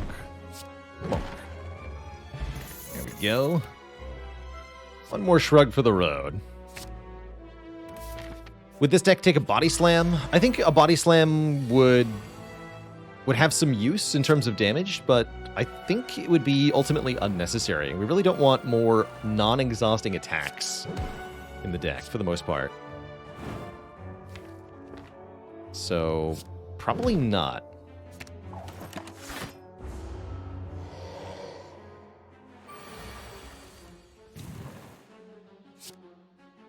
Hello, friend. Well, you're not being much of a friend right now, sir.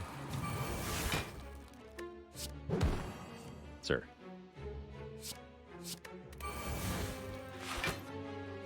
Okay. This will sting a little bit. Ouch. This is only 8. Not too bad. Corruption momentarily. Alright, we'll just wait on that. Bottom deck corruption can definitely be an issue for certain fights. As can this sort of cost spread.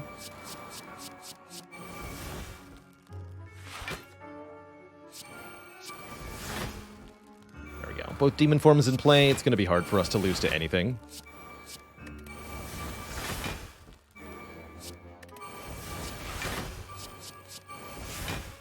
So many power throughs.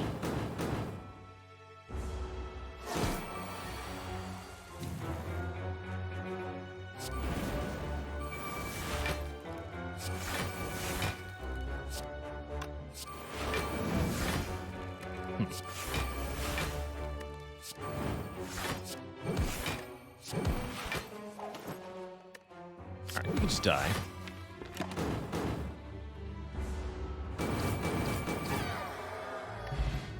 Get a molten egg. A bit late for that. Searing blow +1. Anyone? Anyone at all? Could add a rage, but I don't feel like it does a whole lot. Is anger the worst card in the deck? Most certainly. Well, I guess technically decay is the worst card in the deck, but we need the decays for the mastery challenge. As far as non-mastered cards, or cards that are already mastered. Anger, yes, definitely the worst.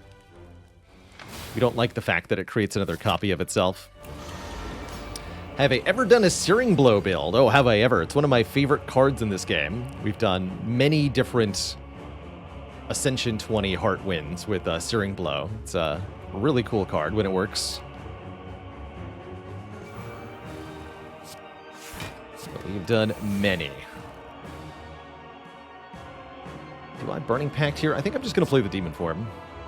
Like I said, not worried about the Time Slug here, although we are taking a bit of a hit here on turn 1 and turn 2. Oof.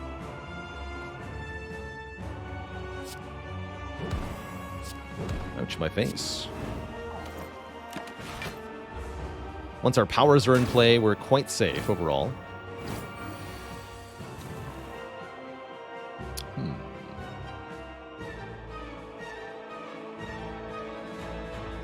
We got one in place. This is Corruption, feel no pain.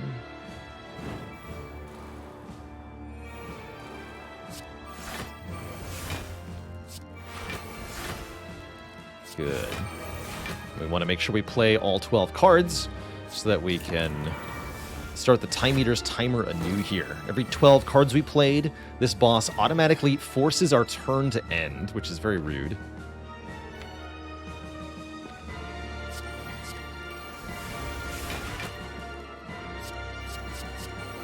There is an Arma in the draw pile. Okay, cool. I'd like to upgrade this demon form.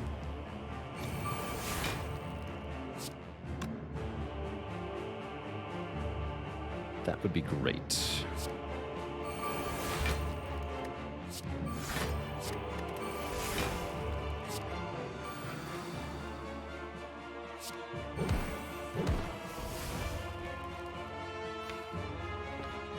And I'll stop here.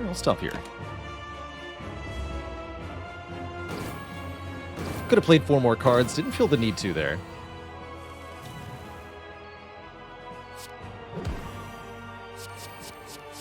Double disarm. That's spicy.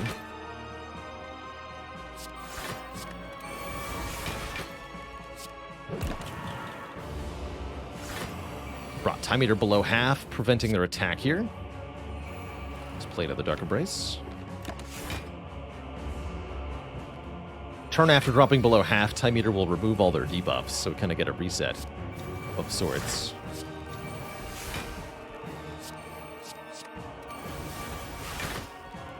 Put all these slimed in my deck. Hello? Anything to exhume? Disarm or double tap? Double tap seems fine.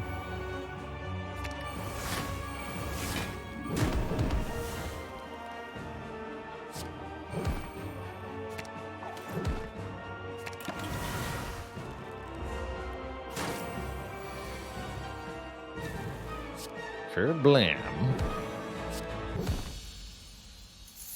And that's why Time Eater's no problem. Awakened One could be an issue, though, but we're not fighting the Awakened One. We're fighting Donu and Deka here, and I think these two will be quite easy for this deck to dismantle.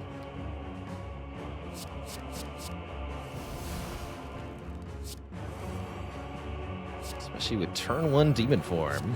Feels good.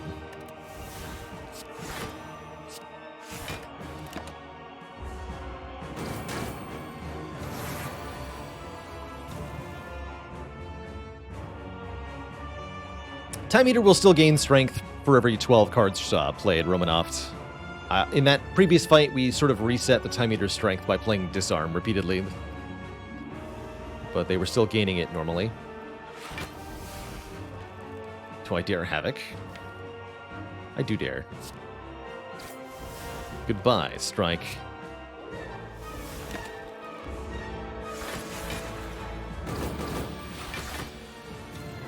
Which arm? Dat arm.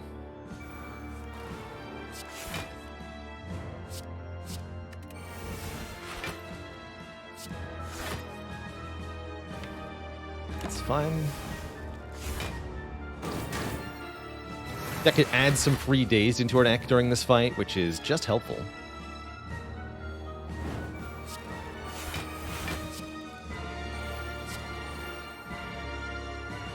I'll take Chrysalis back, sure.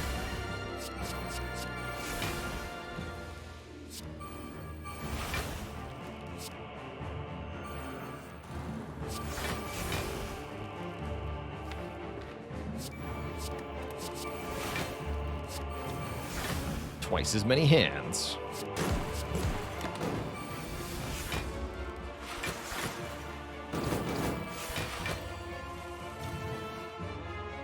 The deck that does so much nonsense, how do I decide when to play Battle Trance? At this point, playing Battle Trance is mostly about getting rid of it. Because indeed, we do draw so many cards at this point that the no-draw effect is highly undesirable. So the goal is to avoid stopping my draw. And that means I play it kind of at the end of the turn after I've drawn as much as I can, or when I've got Ink Bottle back down to 0. Kind of the things I'm evaluating there. That's too much damage, actually.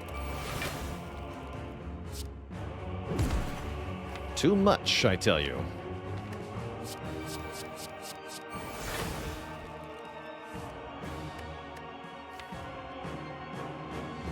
And I can exhume Chrysalis again. Wait, infinite?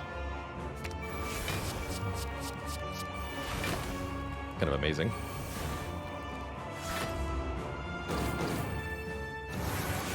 It's all skills, always has been.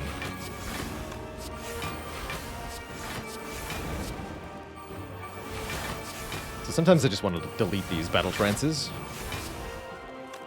They're too much.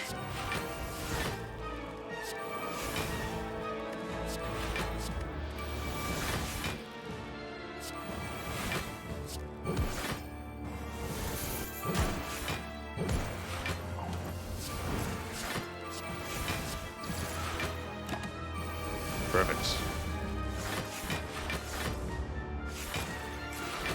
Simply perfect. GG. We have 860 gold as we go into the final act. Two thump, two thump, two thump. A deep pulsing dread could be felt throughout the room. Is this the heart of the spire? The source of this tooth decay.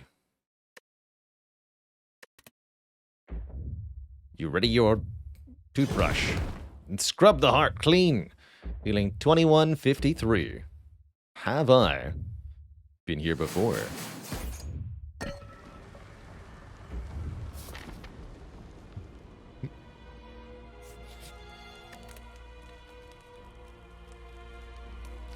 Get one upgrade going into the final act here. Probably upgrade one of these demon forms. Seems reasonable.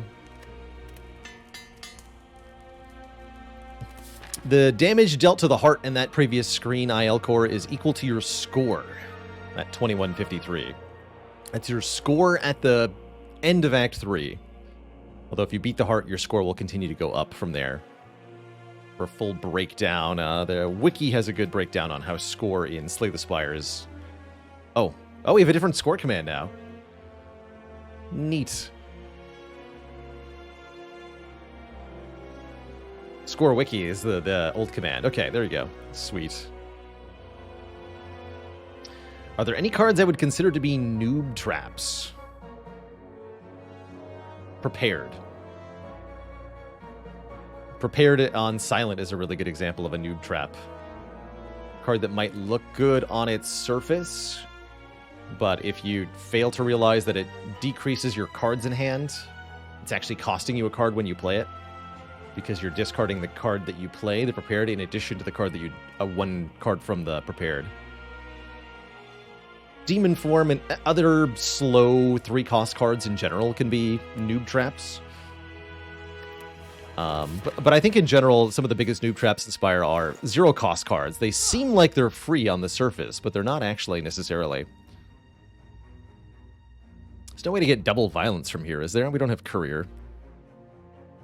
Be cool if we could get another mastered card. Actually, wait, there is another way. If we get the Prismatic Shard and buy the violence, there's a very faint chance that we could get double violence. Let's go for it. It's incredibly faint, but why not? I really like Ancient Potion to reduce our initial damage coming from the hearts.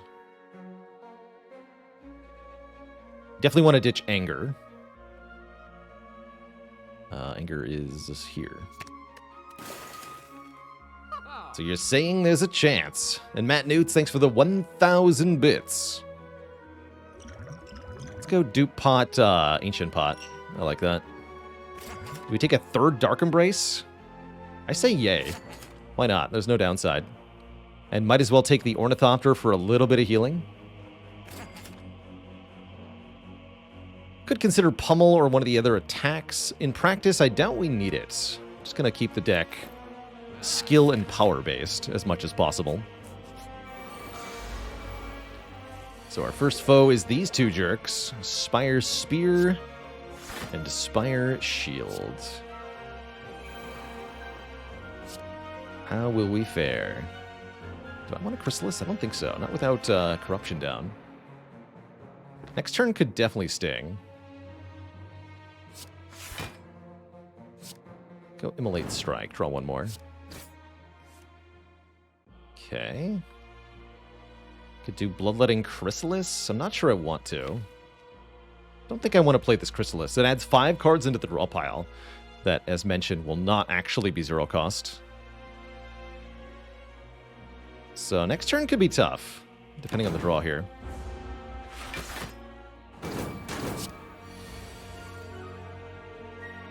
Yeah, that's pretty bad.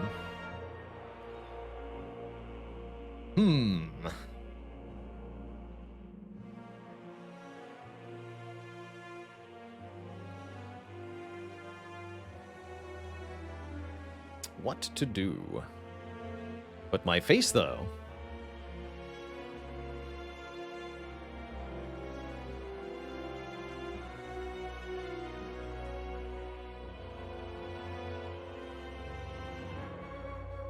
Why not Bloodletting and then Disarm on the previous turn? It would have been blocked by Artifact, but it would have been a good idea to remove it. Probably should have. Trying to figure out if we use a potion here or not. Am I Burning Pact or do I True Grit a burn? Could dupe True Grit, delete both burns, save a bit of health. Hurts to lose the duplication potion, though. This is a little bit spooky. We got a lot of damage headed our way here.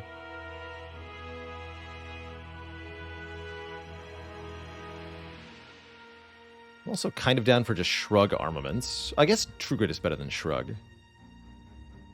Yeah, True Grit is better than Shrug. I think I'd rather only do one True Grit. This is iffy, though. We only get one draw.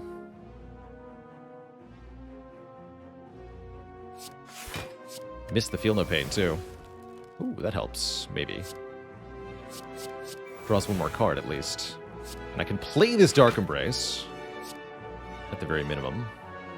We do lose a ton of HP here. I'm not happy about that. Ouch. Down to 24. And we could be in more trouble here, although I think we'll be okay with this draw. We can get some of that back from the Ornithopter. We can get some of that back from the Birdface Urn. We get some of it back with the Burning Blood. So we have more than 26. Thankfully.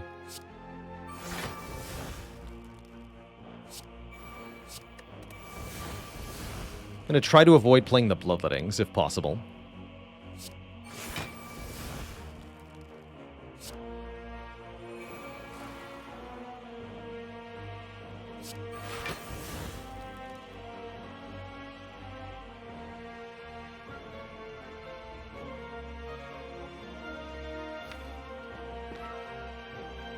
This really has to get played, huh?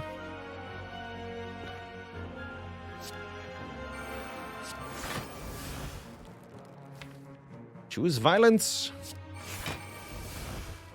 We don't choose violence.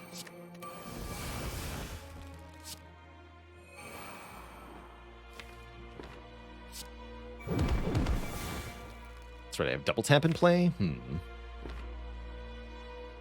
Still gonna try not to play Bloodletting.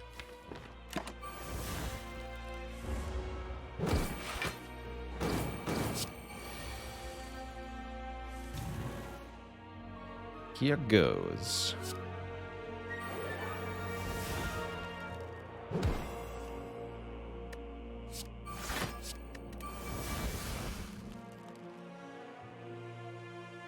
Can't agree no longer matters for the money.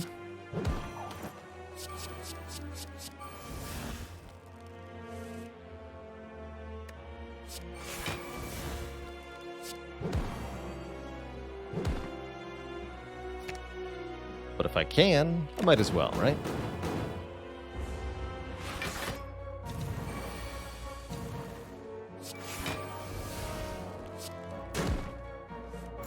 Thanks for the money, hee hee.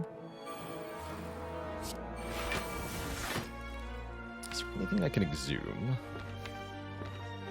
that would maybe help me here? I don't think so. Don't think so. Case, let's just wait a turn. We'd also ideally like to set up probably Ink Bottle for the hearts. Getting to our important cards quickly could be a very big deal.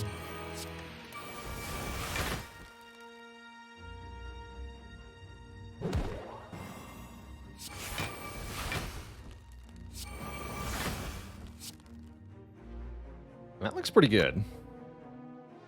Let's go Entrench Heavy Blade, yeah.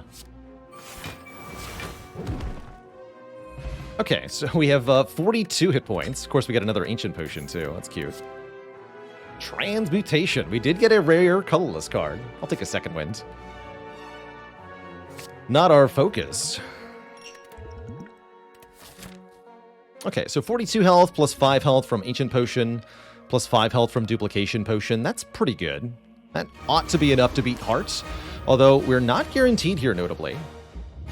That said, that's a dang good turn one, if ever I've seen one. Corruption, Dark Embrace, Burning Pact. Excellent. Yeah, Corruption, Dark Embrace, turn one, period, is really good. Be careful here. What second win? Nice.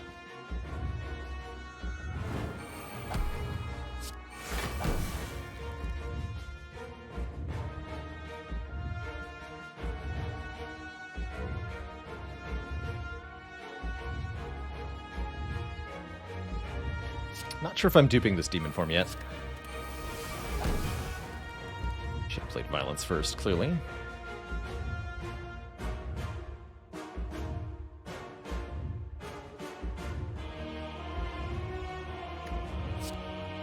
Okay, we're gonna try to do some stuff. Don't like playing this so early, but it's gonna happen. And yes, let's dupe this demon form. 4 strength per turn is a good enough start, I bet. Let's try to get all the attacks out of the draw pile. Barring clothesline. Could second win now, although I don't get a lot. I think we should just play 3 attacks. Deal some damage here.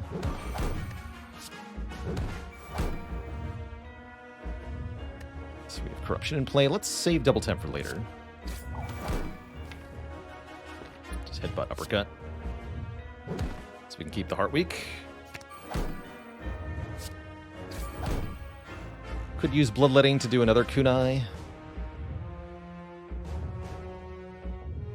It's probably worth it, actually. Let's just do that now. Okay, so we have 2 dexterity as well. Now we use the Ancient Potion. I didn't use it earlier because there was a chance we drew the Battle Trance, and if I wanted to play the Battle Trance, that would eat the artifacts. But now we can do it.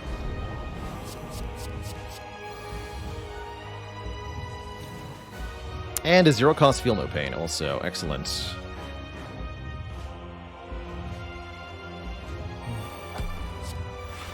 Alright, this looks like a very good draw order. I don't see this going too badly from here. Looking good. Play the Disarm, reduce the next attack damage to 0. It's already going to be 1/15, right? Let's wait on the Disarm. I think this is better in the second phase, second cycle of Heart. It's going to delete Battle Trance entirely. Nobody likes you, Battle Trance. Come on, Limit Break. Disarm. Good enough. Alright, well, if I've got 2 of them, it's a slightly different story. Second demon form. Okay, 7 strength per turn. Surely that'll result in a pretty swift victory here. No attacks in the draw pile. We are already full blocking. I don't want to play any more cards then. We want this to be fueled for later turns. And we get to play Flame Barrier on the multi-hit turn, too. That's good.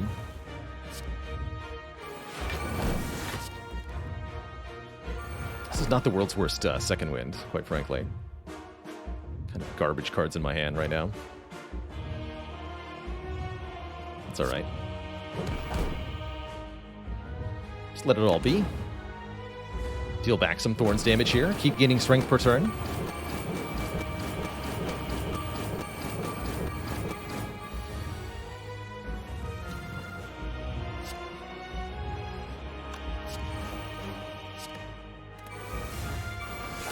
Maybe we wanted to get rid of Immolate, actually, over a strike. Bonk. Cap out damage on the heart. Don't want to play Disarm yet, because the heart will remove the negative strength property right now, and then replace it with some more strength.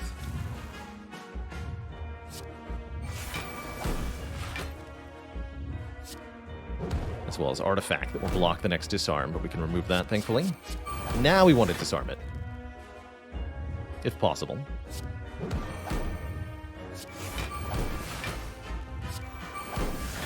That's a really good second win. Okay, let's delete all this garbage.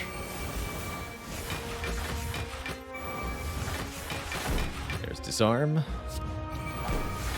And cap the damage again. This is pretty much what we want to see here.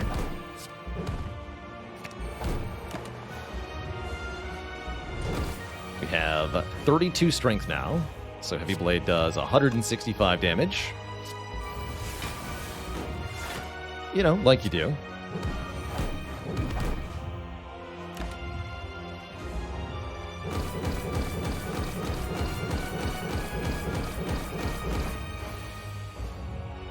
GG, Mr. Hart. Give me your money. And that's how you master decay. If you enjoyed that video, watch this one next. And don't forget to follow on Twitch to watch the content live. Click the link in the description.